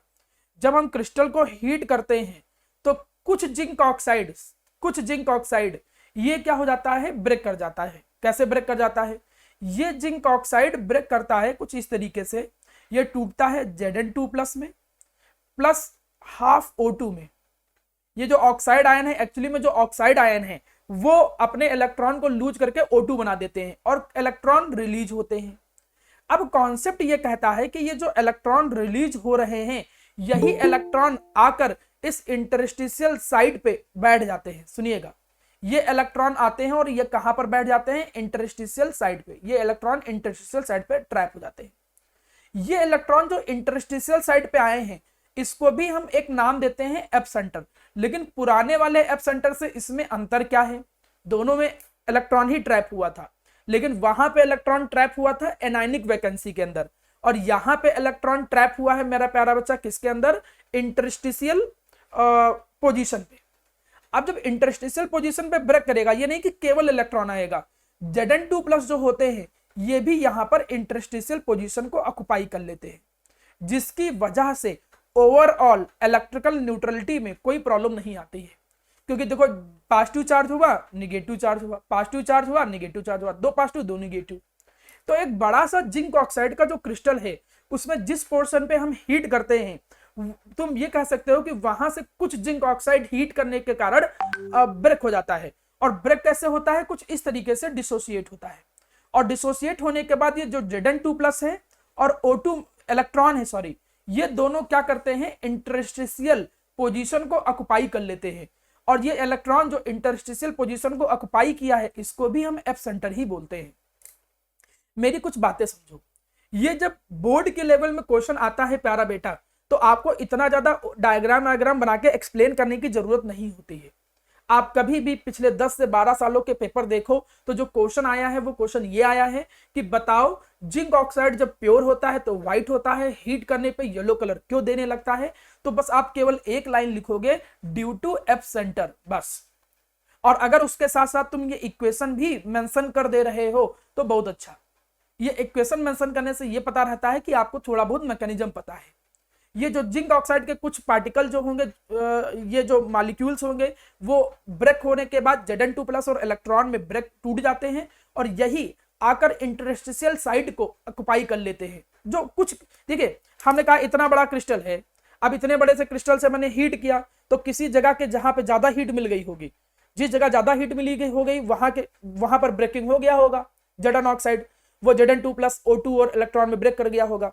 वो इलेक्ट्रॉन और Zn2+ जो कि आयनिक फॉर्म में है, हीट के कारण काइनेटिक एनर्जी भी मिली होगी, तो वो मूवमेंट करके उसके अगल बगल के इंटरस्टेशियल पोजीशन पे चले गए होंगे, और अगल बगल के जब इंटरस्टेशियल पोजीशन पे गए, इलेक्ट्रॉन जब वहां पे गया इंटरस्टेशियल साइड पे, तो उसका नाम दिया गया एब्सेंटर। और आपको हमेशा की तरीके से पता है कि जो इलेक्ट्रॉन जो फ्री रहते हैं यही रिस्पॉन्सिबल होते हैं कलर जनरेट करने के लिए जब वो ट्रांजिशन करते हैं। इसी के कारण जो जिंक ऑक्साइड होता है वो हीट करने पे क्या प्रोड्यूस करने लगता है, येलो कलर इंपार्ट करने लगता है। आपको जब क्वेश्चन आएगा तो केवल इतना लिखना होगा, due to F centre electron trapped into the interstitial void, और आप इक्वेशन लिख दोगे तो काम आपका चल जाएगा। यही चीज होता है, लिखा भी देखो, जिंक ऑक्साइड जो होता है वो व्हाइट होता है कलर में रूम टेम्परेचर पे, लेकिन जैसे हम हीट करते हैं तो ये ऑक्सीजन को लूज करता है, ये ऑक्सीजन को लूज करेगा, और उसके कारण जो इलेक्ट्रॉन बचेंगे वो इलेक्ट्रॉन कहाँ ट्रैप हो जाते हैं, इंटरस्टेशियल साइड पे, जिसको एब्सेंटर नाम दिया गया, और इसी एब्सेंटर के कारण ही कलर प्रोड्यूस होता है येलो कलर में। तो अच्छा, इसको भी मेटल एक्सेस डिफेक्ट क्यों कहते हैं? मेटल एक्सेस डिफेक्ट कहने का इसके पीछे रीजन क्या है? Due to extra cation. आप देख रहे हो कि इंटरस्टेशियल साइड पे एक्स्ट्रा कैटायन आ गए हैं। वैसे भी माना अगर ये जो ऑक्साइड वाला पोर्शन था, ऑक्सीजन बाहर जाएगा और कैटायन एक्स्ट्रा हो जाएंगे, जब ऑक्सीजन कम होंगे तो कैटायन अपने आप ज्यादा हो जाएंगे। इस वजह से इसको भी किस कैटेगरी में लाया गया? मेटल एक्सेस डिफेक्ट में। अब आपको यह भी पता है कि यार जब Zn2+ ज्यादा हो जाएगा तो ऑब्वियस सी चीज है, जो कैटायन एनायन का रेशियो होगा ये भी बदल जाएगा, और जब कैटायन एनायन का रेशियो बदलेगा तो इसको किस कैटेगरी में हम लाएंगे? नॉन स्टोइकियोमेट्रिक डिफेक्ट की कैटेगरी में लाएंगे, मतलब स्टोइकियोमेट्री बदल चुकी होगी। तो जैसा कि आप देख रहे थे एब्सेंटर वाला NaCl के केस में लगभग कुछ वैसा ही इसमें भी होता है, बस एक्सप्लेनेशन में थोड़ा अंतर है। वहां एनायनिक वैकेंसी के अंदर होता था, यहां पर इंटरस्टेशियल वाइड वाला एब्सेंटर आता है बस। इसके बाद अब अगले डिफेक्ट पे आते हैं हम लोग। ये डिफेक्ट पे थोड़ा ज्यादा अच्छे से ध्यान देना, इसको कहते हैं मेटल डिफिशियंसी डिफेक्ट। अभी तक तो जो डिफेक्ट देख रहे थे उसमें मेटल ज्यादा हो जा रहा था। दो तरीके हैं रेशियो चेंज होने के कैटायन एनायन के, या तो मेटल ज्यादा हो जाए या तो मेटल कम हो जाए। क्लियर है? तो अगर आप लोगों को ये ब्लर दिख रहा हो तो कोई लोग, मैं इसको शेयर कर दूं, किसी को ब्लर तो नहीं दिख रहा है? No sir. ठीक है, प्रॉपर No, दिख रहा है तो sir. बात नहीं सर, ठीक है। अगर ब्लर दिखा करो बता दिया करो, मैं उसको शेयर कर दूंगा नॉर्मल, तो अच्छे से और क्लियर दिखने लगेगा। अब ध्यान दो, अब मेरा प्यारा बच्चा दोनों में मेटल एक्सेस ज्यादा हो रहा था, अब यहां पर मेटल डिफिशियंसी का केस है। मेटल डिफिशियंसी को मैं कुछ ऐसे समझाता हूं, आराम से समझिए, समझ में आ जाएगा। ठीक है, मैं यहां पर एक क्रिस्टल ले लेता हूं, आयरन ऑक्साइड। आयरन ऑक्साइड को थोड़ा सा ड्रॉ करता हूं, उम्मीद करूंगा कि आपको साथ समझ में आ जाए। आयरन ऑक्साइड को हमने ड्रॉ किया तो यहां पर आ गया Fe2+, यहां पर ये आ गया Fe2+, कैटायन हो गए। कैटायन छोटे साइज के होते हैं, आपको मालूम है, ये Fe2+ आ गया। ठीक है, यहां पर ये आ गया Fe2+। सिमिलरली यहां पर ये आ गया आपका Fe2+, यहां पर ये आ गया Fe2+। इसका न्यूमेरिकल आता है, डिफेक्ट में एक ही न्यूमेरिकल है, लेकिन ये न्यूमेरिकल काफी अच्छा होता है, इसलिए इसको ध्यान से समझिएगा। यहां पर है Fe2+, यहां पर है ये मेरा बेटा Fe2+, Fe2+। अब अपने अकॉर्डिंग देख लीजिएगा, थोड़े बहुत कैटायन एनायन ज्यादा हो गए हैं लेकिन वो मैनेज कर लीजिएगा। ठीक है, अब ये देखो यहां आ गया O2-, मैं एक को कम कर दे रहा हूं, अपने आप सही हो जाएगा। ये आ गया O2- एनायन, ये आ गया O2- एनायन, ये आ गया O2-, यहां पर देखो आ गया O2-, यहां आ गया O2-, यहां आ गया O2-, यहां पर आ गया O2-, यहां पर आ गया O2-। कुछ इस तरीके से क्रिस्टल अरेंज है O2-। ठीक है, 6 एनायन है, 6 कैटायन है। अब मान के चलो कि ये क्रिस्टल कुछ ऐसा था। डिफेक्ट देखिएगा, डिफेक्ट कैसे क्रिएट होगा। ये डिफेक्ट आगे भी इम्प्योरिटी जैसा मैच होता है, इसलिए बिल्कुल ध्यान से समझिएगा। जैसे अभी NaCl जिंक ऑक्साइड के साथ सिमिलरिटी रख रहा था, वैसे ये अभी एक अगला डिफेक्ट के साथ मैच करेगा, तो इसलिए इसको ध्यान समझो। ये डिफेक्ट क्रिएट होता है कब? जब हम हायर वैलेंसी के, समझिएगा, जब मैं हायर वैलेंसी के कैटायन से क्या करता हूं, हायर वैलेंसी के कैटायन क्या करते हैं, रिप्लेस करते हैं cation of lower valency, cations of lower valency को रिप्लेस करते हैं ऑफ लोअर वैलेंसी। इसका क्या मतलब हुआ सर? इसका ये मतलब हुआ कि एक्चुअली ये डिफेक्ट ये कहता है कि बाहर से कुछ Fe3+ आएंगे, बाहर से कुछ Fe3+ क्रिस्टल के अंदर आएंगे, they will come inside the crystal, और वो Fe2+ को रिप्लेस कर देंगे। अच्छा जी, तो हम रिप्लेस करते हैं। एक माना हमने Fe2+ यहां से गायब कर दिया, एक हमने Fe2+ यहां से गायब कर दिया। फिर समझिएगा, हायर वैलेंसी इसलिए बोला गया क्योंकि यहां पर Fe3+ आ रहे हैं, इनके पर +3 चार्ज है, और जो रिप्लेस हो रहे हैं वो +2 वाले हैं, इसलिए आने वाले को हायर वैलेंसी वाला बोला गया, क्योंकि आयंस के केस में वैलेंसी उसके चार्ज के बराबर होता है। तो हमने देखा कि हायर वैलेंसी के कुछ कैटायन लोअर वैलेंसी के कैटायन को क्या कर दिए हैं, रिप्लेस कर दिए हैं, और जो बाहर गए हैं वो कौन गया है, Fe2+, बाहर गया है Fe2+। अब मेरा क्वेश्चन आपसे ये है, क्या इस प्रोसेस के दौरान जब हायर वैलेंसी के कुछ कैटायन ने लोअर वैलेंसी के कैटायन को रिप्लेस किया, तो इस दौरान क्या इलेक्ट्रिकल न्यूट्रलिटी पे डिस्टर्बेंस आया है कि नहीं आया है? कोई लोग, क्या इस प्रोसेस के दौरान इलेक्ट्रिकल न्यूट्रलिटी पे फर्क पड़ा है?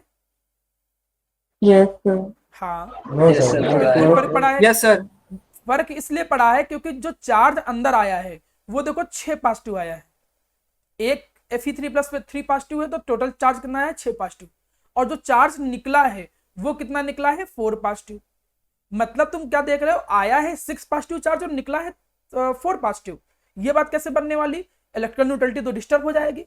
मतलब ऐसा होने से क्या होता है कि इलेक्ट्रिकल न्यूट्रलिटी 6 पॉजिटिव आया है और 4 पॉजिटिव निकला है, तो इलेक्ट्रिकल न्यूट्रलिटी जो होती है ये मेरा प्यारा बच्चा डिस्टर्ब हो जाती है।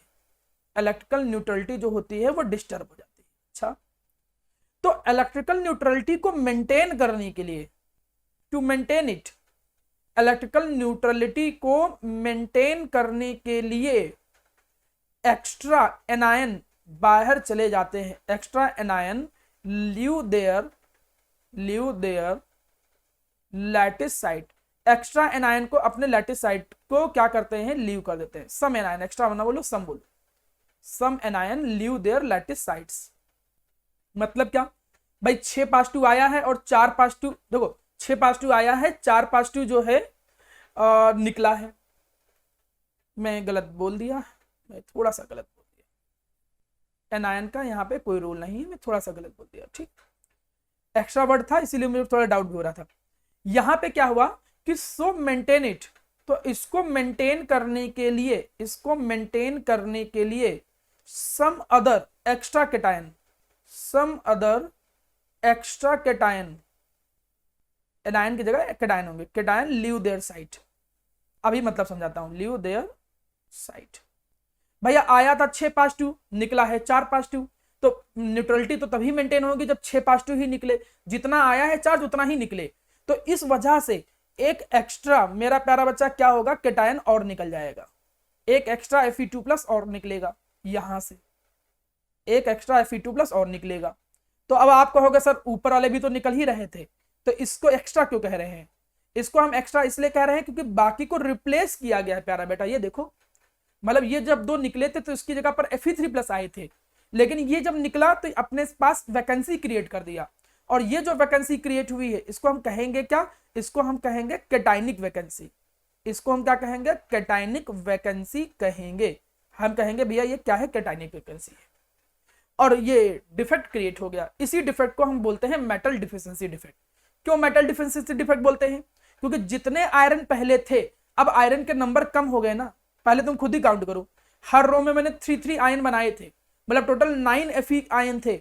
मैं अभी चार्ज के बेसिस पे बात नहीं कर रहा हूं, I am not talking about the +2 और +3, मैं बस इतना बात कर रहा हूं कि 5 आयंस यहाँ पे थे, सॉरी 9 आयरन आयन थे, और अभी मेरा बच्चा जब एक एक्स्ट्रा निकल गया तो देखो अब कितने बचे हैं, अब बचे केवल 8, केवल 8 Fe के आयन बचे हैं, और एनायन अभी भी 9 है। मतलब अगर तुम देखो तो कैटायन के नंबर कम हो गए होंगे, और कैटायन के यहाँ पर था कौन, मेटल, तो मेटल कम हो गया, इसीलिए तो इसका नाम पड़ा है, क्या नाम पड़ा है, मेटल डिफिशियंसी डिफेक्ट नाम पड़ गया है। अब मुझे इसी चीज को कोई एक लोग एक्सप्लेन करके बताएगा। आप में से फरहान जिलानी एक्सप्लेन करो, गायब तो नहीं हो गए? Yes sir. ये क्या हो रहा है, इस डिफेक्ट में क्या हो रहा है? सर इसमें इलेक्ट्रिकल न्यूट्रलिटी सीधे- जो है डिस्टर्ब हो रही। सीधे इलेक्ट्रिकल न्यूट्रलिटी डिस्टर्ब हो रही है। जैसे घर डिस्टर्ब हो जाता है वैसे इलेक्ट्रॉन न्यूट्रलिटी डिस्टर्ब हो रही भैया, कुछ हुआ सर तभी जो तो। कटाए हाँ सर जो कटायन है सर, जो हायर वैलेंसी की वो लोअर वैलेंसी के कटायन को रिप्लेस कर रही है हाँ, सर, इससे इलेक्ट्रिकल न्यूट्रलिटी डिस्टर्ब हो रही है। कैसे? जैसे इस एग्जांपल को देख के समझाओ, कैसे कैसे डिस्टर्ब हो गया? सर जैसे ये ओ है ये सर, मतलब यहाँ पे Fe2+ थी। आप ऐसे बोलोगे कि सर देखिए यहाँ 2 Fe3+ आए हैं तो 6 पास 2 आया है, लेकिन निकला कितना था? 2 Fe2+, तो 4 पास 2 निकला था। आया था 6 पास 2, निकला है 4 पास 2, तो इलेक्ट्रिकल न्यूट्रलिटी तो डिस्टर्ब ही हो जाएगी। 6 पास 2 आया है, निकला है केवल 4 पास 2, तो इलेक्ट्रिकल न्यूट्रलिटी के मेंटेन करने के लिए अब क्या हुआ फरहान? इलेक्ट्रिकल न्यूट्रलिटी मेंटेन करने के लिए अब क्या हुआ? सर फिर उसके बाद some other extra cation sir हाँ। लीव कर दिए। कुछ अदर एक्स्ट्रा कैटायन भी बाहर निकल जाते हैं। जब वो अदर एक्स्ट्रा कैटायन बाहर निकलेंगे, जैसे पहले 6 पास 2 निकला आया था तो 6 पास 2 निकलना था, निकला था 4 पास 2, तो जब ये निकला तो 2 पास 2 और निकल गया, जिससे इलेक्ट्रिकल न्यूट्रलिटी मेंटेन हो गई।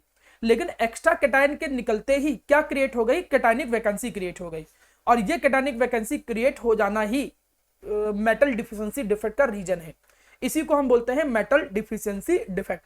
इसमें मेटल के नंबर कम हो जाते हैं इन कंपैरिजन टू एनायन के, इसीलिए इसको बोला जाता है मेटल डिफिशिएंसी डिफेक्ट। सर हाँ, सर हायर वैलेंसी कटायन आया कहाँ से? May be as a impurity add कर दिया गया होगा। जब हम क्रिस्टल को हीट किए होंगे तो कुछ हायर वैलेंसी को एज अ इम्प्योरिटी उसके अंदर डाले होंगे, तो वो रिप्लेस किया होगा। मे बी कुछ ऐसे ही रीजंस होंगे। यहाँ पर बस केवल ऐसा बोला जाता है रिप्लेसमेंट। और डिस्प्लेस का कोई ज्यादा एक्टिव होता है, ज्यादा चार्ज हो सकता है, +3 जब उसके पास में आएगा तो एनायन उसको ज्यादा जल्दी अट्रैक्ट कर लिया होगा। तो हम डीपली लेवल पे जाएं तो एक्स्ट्रा कॉन्सेप्ट बनते हैं कि भाई हमने क्रिस्टल को हीट किया या नहीं भी हीट किया, किसी वजह से अगर उसके पास में हमने Fe3+ भेज दिए तो Fe3+ के पास 3 पास 2 है, Fe2+ पे 2 ही पास 2 है, तो हो सकता है कि क्रिस्टल 3 पास 2 को अट्रैक्ट कर लिया हो। कुछ इस तरीके से मॉलिक्यूलर लेवल पे चेंजेस आए होंगे। लेकिन देखिए ये एक एक्सप्लेनेशन है जो साइंटिस्ट के थ्रू दिया गया है। कोई अंदर जाके क्रिस्टल के बाहर देख नहीं पाता है उतना एटॉमिक या मॉलिक्यूलर लेवल पे। भले हम बात करते हैं और हम ऐसे बना देते हो Fe2+ O2- ऐसे बना देते हूँ, लेकिन अभी भी मेरा प्यारा बच्चा इस तरीके से इसको देख पाना एटॉमिक लेवल पे आयंस को उतने अच्छे से पॉसिबल नहीं होता है। लेकिन थोड़ा बहुत तो अरेंजमेंट दिख ही जाता है जब अल्ट्रा माइक्रोस्कोपिक लेवल पे देखा जाता है। तो जो ऑब्जर्व करते हैं वो एक्सपेरिमेंट उसी बेसिस पे कुछ एक्सप्लेनेशन देते हैं। ठीक है, अच्छा ये तो चीज समझ में आ गया कि भैया इसमें मेटल के नंबर कम हो गए। अब ये जो फॉर्मूला है वो यही रिप्रेजेंट करता है। फॉर्मूला जैसे पहले FeO था, मतलब रेशियो 1:1 था। 1:1 रेशियो होने का मतलब क्या था कि अगर Fe के नंबर 100 है, ठीक, O के नंबर कितने होंगे? 100 होंगे। कुछ ऐसा हुआ होगा कि Fe के नंबर अब 95 बचे और O के नंबर कितने बचे? अभी भी 100 है। इस वजह से रेशियो क्या हो गया? 0.95:1। और इसीलिए जो नया फॉर्मूला है वो कैसे लिखा गया? Fe 0.95 O1। तो कभी भी तुम ऐसा फॉर्मूला लिखा देखो जैसे यहां लिखा हुआ, ये देखो, ऐसा कहीं लिखा देखो तो समझ जाना कि ये मेटल डिफिशिएंसी डिफेक्ट का एग्जांपल है। ये किसका एग्जांपल है? मेटल डिफिशिएंसी डिफेक्ट का। अब ये इसका जो थ्योरेटिकल पार्ट है ये कम आता है, ये एग्जाम में बहुत कम आता है। इसका न्यूमेरिकल पार्ट आ जाता है कभी कभी।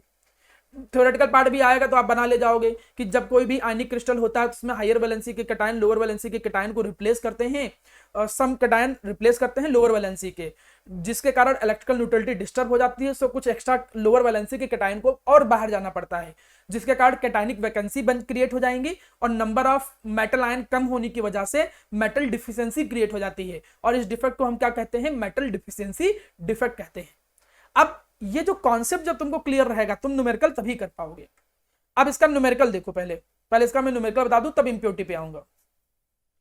देखो इसका न्यूमेरिकल कुछ ऐसे आता है, वो कोई एक मेटल दे देंगे, यहाँ पे तो हम M और O माने हैं, वो एग्जाम में कभी कभी क्वेश्चन ऐसे दे देते हैं Ni 0.98 O1 ऐसे लिख देंगे। तो जैसे मैं इस क्वेश्चन को करूंगा तुम किसी भी क्वेश्चन को इसी तरीके से डील करोगे। क्वेश्चन कह रहा है कि भैया बताओ इस क्रिस्टल के अंदर M2+ कितने हैं और M3+ कितने हैं, उनका परसेंटेज निकालो। कितने हैं M2+ और कितने हैं M3+। अब देखो कैसे करेंगे। कॉन्सेप्ट तो तुमको क्लियर ही होगा कि थोड़ा बहुत आइडिया तो क्लियर ही होगा। क्या क्लियर होगा कि यार कुछ M3+ आए होंगे। देखिए समझो, पहले दिमाग में कॉन्सेप्ट याद रखो कि कुछ M3+ आए होंगे वो M3+ जब आए होंगे उन्होंने M2+ को क्या किया होगा, रिप्लेस किया होगा। जब उन्होंने उसको रिप्लेस किया होगा तब ये डिफेक्ट क्रिएट होगा। मतलब ये अंदाजा लग गया कि ये जो क्रिस्टल तुम देख रहे हो इसके अंदर दोनों तरीके के कटायन हैं, M2+ भी होंगे और M3+ भी होंगे। ये तो आइडिया पता ही है। तो क्वेश्चन करने के लिए तुम किसी को भी x मान लो। आप ऐसे मान लो, लेट द नंबर ऑफ, तरीका ध्यान दो, let the number of M3+, कितने M3+ जो आए हैं come in a crystal, come into the crystal, crystal के अंदर कितने M3+ आए हैं तुम मान लो x है। यही निकालना भी है हमको, तो हम उसको निकाल लेंगे, लेकिन अभी x मान लो। तो अच्छा, अगर ऐसा होगा तो नंबर ऑफ M2+ कितने हो जाएंगे, कोई बता सकता है? अगर ऐसा होगा तो नंबर ऑफ M2+ कितने हो जाएंगे क्रिस्टल के अंदर? 0.96 minus 6. 0.98, सॉरी 0.96 है, मैं इसको चक्कर में पड़ गया, ये 0.96 है। तो 0.96 माइनस x, 0.96 माइनस x। अब कुछ बच्चों को शायद समझ में ना आ रहा हो तो मैं इसको समझाता हूं अच्छे से। जैसे मैं ऐसे कहता कि माना मेटल कितने हैं, 100 हैं टोटल। शुरू में मैं कहता कि 3 M3+ आए हैं, 3 M3+ आए हैं। तो अगर M3+ 3 थे तो आपसे मैं पूछता कि M2+ कितने होंगे, तो आपको अगर टोटल M है 100, तो अगर 3 M3+ आए हैं तो M2+ कितने होने चाहिए, 100 माइनस 3 मतलब 90 से, ऐसा कुछ बोलोगे। तो मतलब अगर क्रिस्टल के अंदर M3+ जो है वो x है तो M2+ कितने होंगे, 0.96 माइनस x, क्योंकि टोटल M जो है डिफेक्ट के बाद वो 0.96 ही बचे हैं। डिफेक्ट के बाद जो टोटल बचे हैं 0.96 है, तो जो M2+ होंगे वो इतने होंगे।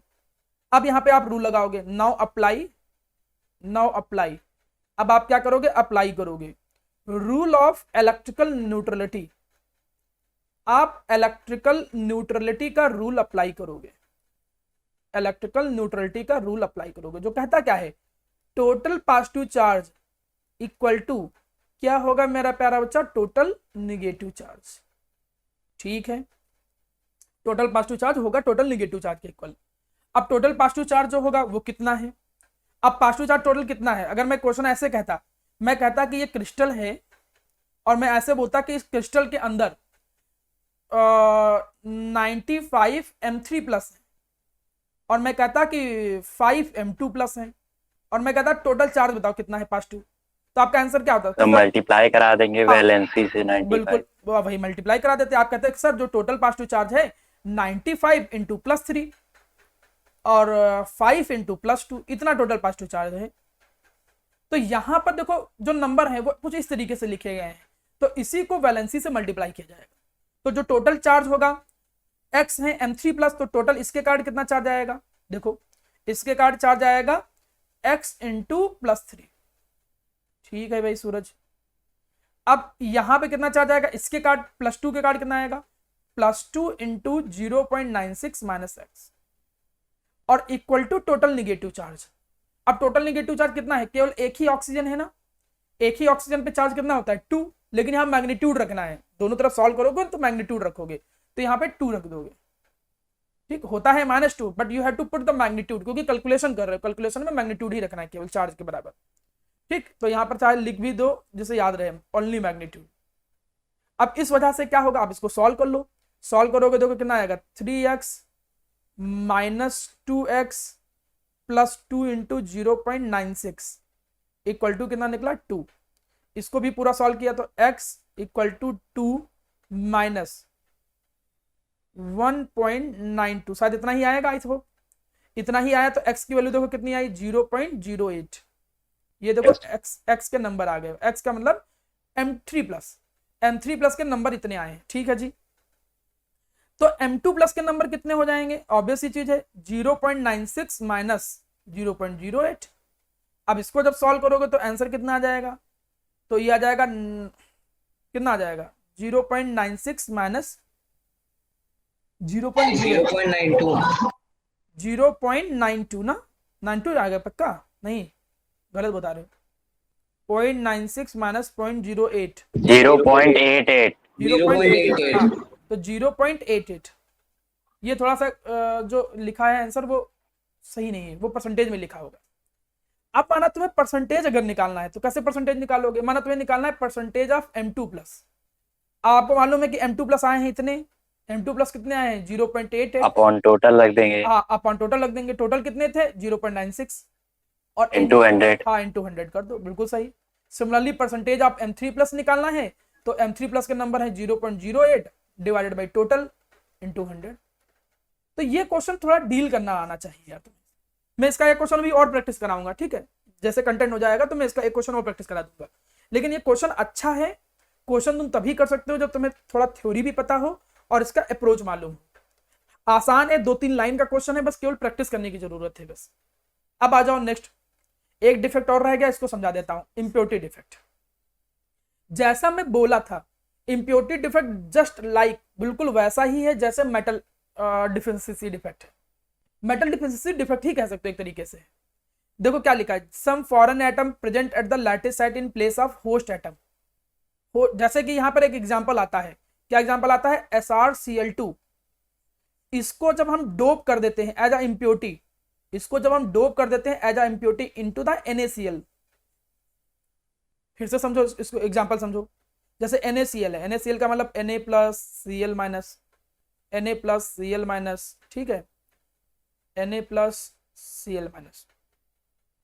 अब यहां पर देखो ये Na प्लस हो गया, अब यहां पर आ गया ये Na plus Na plus Na plus. अभी समझा दे रहा हूं, वही सेम है। अगर तुमको डिफेक्ट पिछली बार ना समझ में आया तो इस बार समझ लेना, ठीक, ध्यान देना बस खाली। ये मैं एक NaCl को बना रहा हूं, NaCl कुछ ऐसा होता है, कैटायन होते हैं और एनायन होते हैं। तो भैया कैटायन ये था, एनायन Cl माइनस है, Cl माइनस है, Cl माइनस है, एनायन है Cl minus, Cl minus, Cl minus, Cl minus, Cl minus, Cl minus. ये देखो वो पूरा कंप्लीट क्रिस्टल था NaCl का, हमने एक क्रिस्टल कुछ ऐसे बनाया।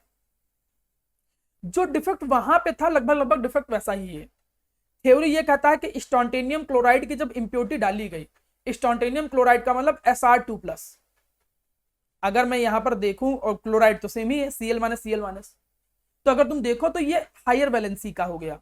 ये जब आएगा तो कुछ लोअर वैलेंसी को रिप्लेस करेगा। हम एक एग्जांपल ले रहे हैं कि 2 Sr2+ आए, जब 2 Sr2+ आके रिप्लेस किए, तो चलो रिप्लेस कर देता हूं, कैटायन को रिप्लेस किए, एक Na+ यहां रिप्लेस कर दे रहे, यहां कर दे रहा हूं। तो Sr2+ ने Na+ को क्या कर दिया, रिप्लेस कर दिया। एक Sr2+ यहां आया, एक Sr2+ यहां, और Na+ जो थे वो निकल के चले गए भैया, रिप्लेस जब हुए बेचारे कमजोर से, तो Na+ निकल के चले गए। लेकिन उससे प्रॉब्लम क्या हुई, इलेक्ट्रिकल न्यूट्रलिटी डिस्टर्ब हो गई। जो चार्ज आया है वो कितना आया है, 4 पॉजिटिव आया है, और जो निकला है वो 2 निगेटिव निकला है। तो बताओ अब क्या होगा इलेक्ट्रिकल न्यूट्रलिटी को मेंटेन करने के लिए, कोई बताना चाहेगा? अब इलेक्ट्रिकल न्यूट्रलिटी को मेंटेन करने के लिए क्या होगा? प्लस वाले निकलेंगे, हाँ 2 प्लस वाले और निकलेंगे, क्योंकि आए हैं 4 पॉजिटिव, तो 2 Na+ और निकल जाएंगे। मतलब यहां पर भी लगभग वैसी ही कैटायनिक वैकेंसी क्रिएट हो जाएगी। 2 Na+ will also comes out, 2 Na+ जो होंगे वो और निकल जाएंगे, जिससे यहां पर क्रिएट क्या हो जाएंगे, कैटायनिक वैकेंसी। कैटायनिक वैकेंसी या कहीं कहीं पे इसको होल्स कहते हैं। क्या क्रिएट हो जाएंगे, होल्स क्रिएट हो। हाँ सर कैटायन क्यों निकल रहा है सर, एनायन क्यों नहीं, वो तो ज्यादा बल्कि होता है उससे। भैया एनायन क्यों निकलेंगे, न्यूट्रलिटी कैसे मेंटेन हो जाएगी? आया है 4 पॉजिटिव, निकला है 2 पॉजिटिव, तो निगेटिव के निकलने से क्या न्यूट्रलिटी मेंटेन होगी? तो और डिफरेंस आ जाएगा ना, फिर तो नहीं समझे। आया है 4 पॉजिटिव और निकला था केवल 2 पॉजिटिव, तो नियम यह कहता है कि या तो बराबर करने के लिए 2 पॉजिटिव करने के लिए, या तो मतलब 2 इलेक्ट्रॉन और आके बैठ जाए तो ऐसा कुछ हो जाए। तो भैया देखो यहाँ पे, देखो यहाँ कितना है, 4 पॉजिटिव आया, निकला था 2 पॉजिटिव, तो मेंटेन करने के लिए 2 पॉजिटिव और निकलना पड़ेगा ना, तो पॉजिटिव को निकलना पड़ेगा। निगेटिव निकलने से न्यूट्रलिटी थोड़ी मेंटेन हो जाएगी, वो गड़बड़ाने लग जाएगी। और सर तो वहाँ 2 नेगेटिव क्यों लिखा है आपने? ये कहाँ निगेटिव लिखा, देखो कहाँ सर लिखा, अरे लिखा था। अरे झूठ बोलते, शर्म नहीं आती तुमको? नहीं सको। अब यहाँ पे वही सेम, मतलब डिफेक्ट सेम ही था। अच्छा, ऐसा होने से होता जानते क्या है कि इलेक्ट्रिकल प्रॉपर्टी बहुत बढ़िया बढ़ जाती है। अब मन में आएगा कि सर ये नौटंकी क्यों, आखिर क्या रीजन है कि ये सब नौटंकी क्या है क्लिक की जा रही है, क्या रीजन है? तो आप कहोगे कि ये रीजन इसलिए होता है क्योंकि इससे इलेक्ट्रिकल कंडक्टिविटी भी बहुत बढ़ जाती है। ये भी एक बहुत बड़ा फायदा है। इलेक्ट्रिकल कंडक्टिविटी क्यों बहुत ज्यादा बढ़ जाती है? क्योंकि जब रिप्लेसमेंट कुछ ऐसे होता है ना, तो उससे क्या होता है कि होल्स क्रिएट हो जाते थे, आयंस का मूवमेंट और तेज हो जाएगा, जिससे तुम देखोगे इलेक्ट्रिकल कंडक्टिविटी कई 100 टाइम्स भी इंक्रीज हो जाती है। तो ये फायदा होता है। कोई पूछे भी कि इम्प्योरिटी डिफेक्ट का फायदा क्या है, तो आप कहोगे इम्प्योरिटी डिफेक्ट का ये फायदा होता है, ऐसे डिफेक्ट होने से कंडक्टिविटी जो होता है आयनिक क्रिस्टल की वो इंक्रीज हो जाती है, क्योंकि बीच में जब कैटायंस अपनी जगह को छोड़ के बाहर चले जाएंगे तो उससे होल्स क्रिएट होंगे, जगह क्रिएट होगी, आयंस का मूवमेंट बढ़ जाएगा, आयंस का मूवमेंट बढ़ेगा तो कंडक्टिविटी बढ़ जाएगी। तो इम्प्योरिटी डिफेक्ट बिल्कुल वैसा ही है जैसा कि मेटल डिफिशिएंसी डिफेक्ट था, बस यहाँ पे एग्जाम्पल जब कभी भी यूज किया जाता है आपके स्कूल में या रेफरेंस में या बुक में, तो स्टोंटेनियम क्लोराइड इन NaCl करके यूज करते हैं। वही एग्जांपल हमने भी यूज किया है, जिससे जब कभी इसको पढ़ो तो तुमको सिमेट्री मिले, बिल्कुल वैसा ही। तो कोई बहुत ज्यादा कठिन चीजें नहीं है। अब आगे बढ़ते हैं थोड़ा सा। अब कुछ क्वेश्चन ऐसे आते हैं एग्जाम में, डिफेक्ट के कुछ क्वेश्चन में डिस्कस करना चाहूंगा कि कैसे एग्जाम में और देखने को मिलता है। एक न्यूमेरिकल तो बताया हमने, थ्योरी डायरेक्ट आ सकता है, कोई भी डिफेक्ट पूछ सकता है कि भैया वैकेंसी डिफेक्ट बताओ, सॉर्टी डिफेक्ट बताओ, सॉर्टी फ्रेंकल के बीच में डिफरेंस बताओ। और आजकल ये लगभग 3-3 मार्क्स के ऐसे क्वेश्चन आते हैं, बोर्ड के क्वेश्चन। मैं बोर्ड का ही क्वेश्चन एक उठाया हूं, कुछ ऐसा इंटरेस्टिंग टाइप का क्वेश्चन आ जाता है, सिंपल होगा। लेकिन आप ये बताओ, कह रहा है कि बताओ ये जो डिफेक्ट है ये स्टोकियोमेट्रिक है कि नॉन स्टोकियोमेट्रिक है? बताओ ये डिफेक्ट स्टोकियोमेट्रिक है। ये डिफेक्ट स्टोकियोमेट्रिक है। आपका आंसर ये है। क्यों स्टोकियोमेट्रिक है? क्योंकि एक कैटायन मिसिंग है और एक एनायन मिसिंग है। कैटायन और एनायन तो मिसिंग है, प्लस इसमें तुम एक चीज और बोल सकते थे जो अच्छी लाइन है, number of cation and anion in equal number. मतलब आप ये वर्ड लिखो कि equal number of cation and anions are missing. आप देखो यहाँ पर जो मिसिंग है, एक यहाँ से ये मिस है और एक यहाँ से ये मिसिंग है। तो equal number of cation and anion जो है वो मिसिंग है, और इक्वल नंबर ऑफ जब कैटायन एनायन मिसिंग होते हैं तो स्टोकियोमेट्रिक ही कैटेगरी में आता है। और बता सकते हो कि write the term use for this type of defect, ये किस टाइप का डिफेक्ट है? सॉर्टी डिफेक्ट। शॉर्टकी। हाँ, वेरी गुड। ये कौन सा डिफेक्ट है? सॉर्टी डिफेक्ट। ये कौन सा डिफेक्ट है? सॉर्टी डिफेक्ट। सॉर्टी डिफेक्ट का मतलब इसमें आप कह सकते हो कि स्टोकियोमेट्रिक डिफेक्ट, ब्रैकेट में ये भी लिख सकते हो चाहे, सॉर्टी डिफेक्ट और ब्रैकेट में स्टोकियोमेट्रिक, सॉर्टी डिफेक्ट है। Give example of an compound which show this type of defect. कोई एग्जांपल जो सॉर्टी डिफेक्ट का एग्जांपल हो, बहुत सारे एग्जांपल मिल जाएंगे, जैसे AgBr तो शो करता ही था, और भी मिल जाएंगे। AgBr तो दोनों में यूज कर सकते हो। How does this defect affect the density of crystal? इस डिफेक्ट से क्रिस्टल की डेंसिटी क्या होता है? हाँ, डिक्रीज हो जाती है। डेंसिटी क्या हो जाएगी? Density will decrease. ब्रैकेट में इसका एक्सप्लेनेशन लिखोगे, क्योंकि number of ions per unit volume जो होते हैं मेरा प्यारा बच्चा, वो क्या हो रहे हैं? डिक्रीज। सो density also decreases.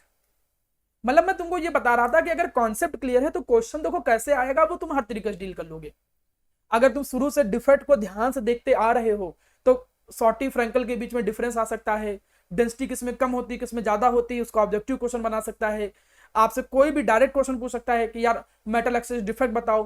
Conceptual question पूछ सकता है कि लिथियम क्लोराइड पिंक क्यों हो जाता है हीट करने पे, सोडियम क्लोराइड येलो क्यों हो जाता है पिंक हीट करने पे, जिंक ऑक्साइड येलो क्यों हो जाता है हीट करने पे। ये कॉन्सेप्चुअल क्वेश्चन हो गया एफ सेंटर के कारण। एक नंबर का डायरेक्ट वन वर्ड डिफिनेशन आ सकता, मतलब एक नंबर की डायरेक्ट डिफिनेशन आ सकती है, एफ सेंटर क्या होते हैं, electron trap into the anionic vacancy. Numerical 3 number का आ सकता है, जैसे अभी तुमको बताया मेटल डिफिशिएंसी डिफेक्ट का। आपका 3 नंबर का से मिक्स पार्ट में क्वेश्चन आ सकता है। तो अगर तुम पूरी थ्योरी को एक बार प्रॉपर्ली रिवाइज करो तो डिफेक्ट के क्वेश्चन कभी तुमसे फंसने वाले नहीं है, आराम से तुम डिफेक्ट के क्वेश्चन डील कर सकते हो। तो इतना होते ही डिफेक्ट का जो पार्ट है वो पूरा कंप्लीट होता है। ठीक है मेरा प्यारा बच्चा, उम्मीद करता हूं आपको समझ में आया होगा।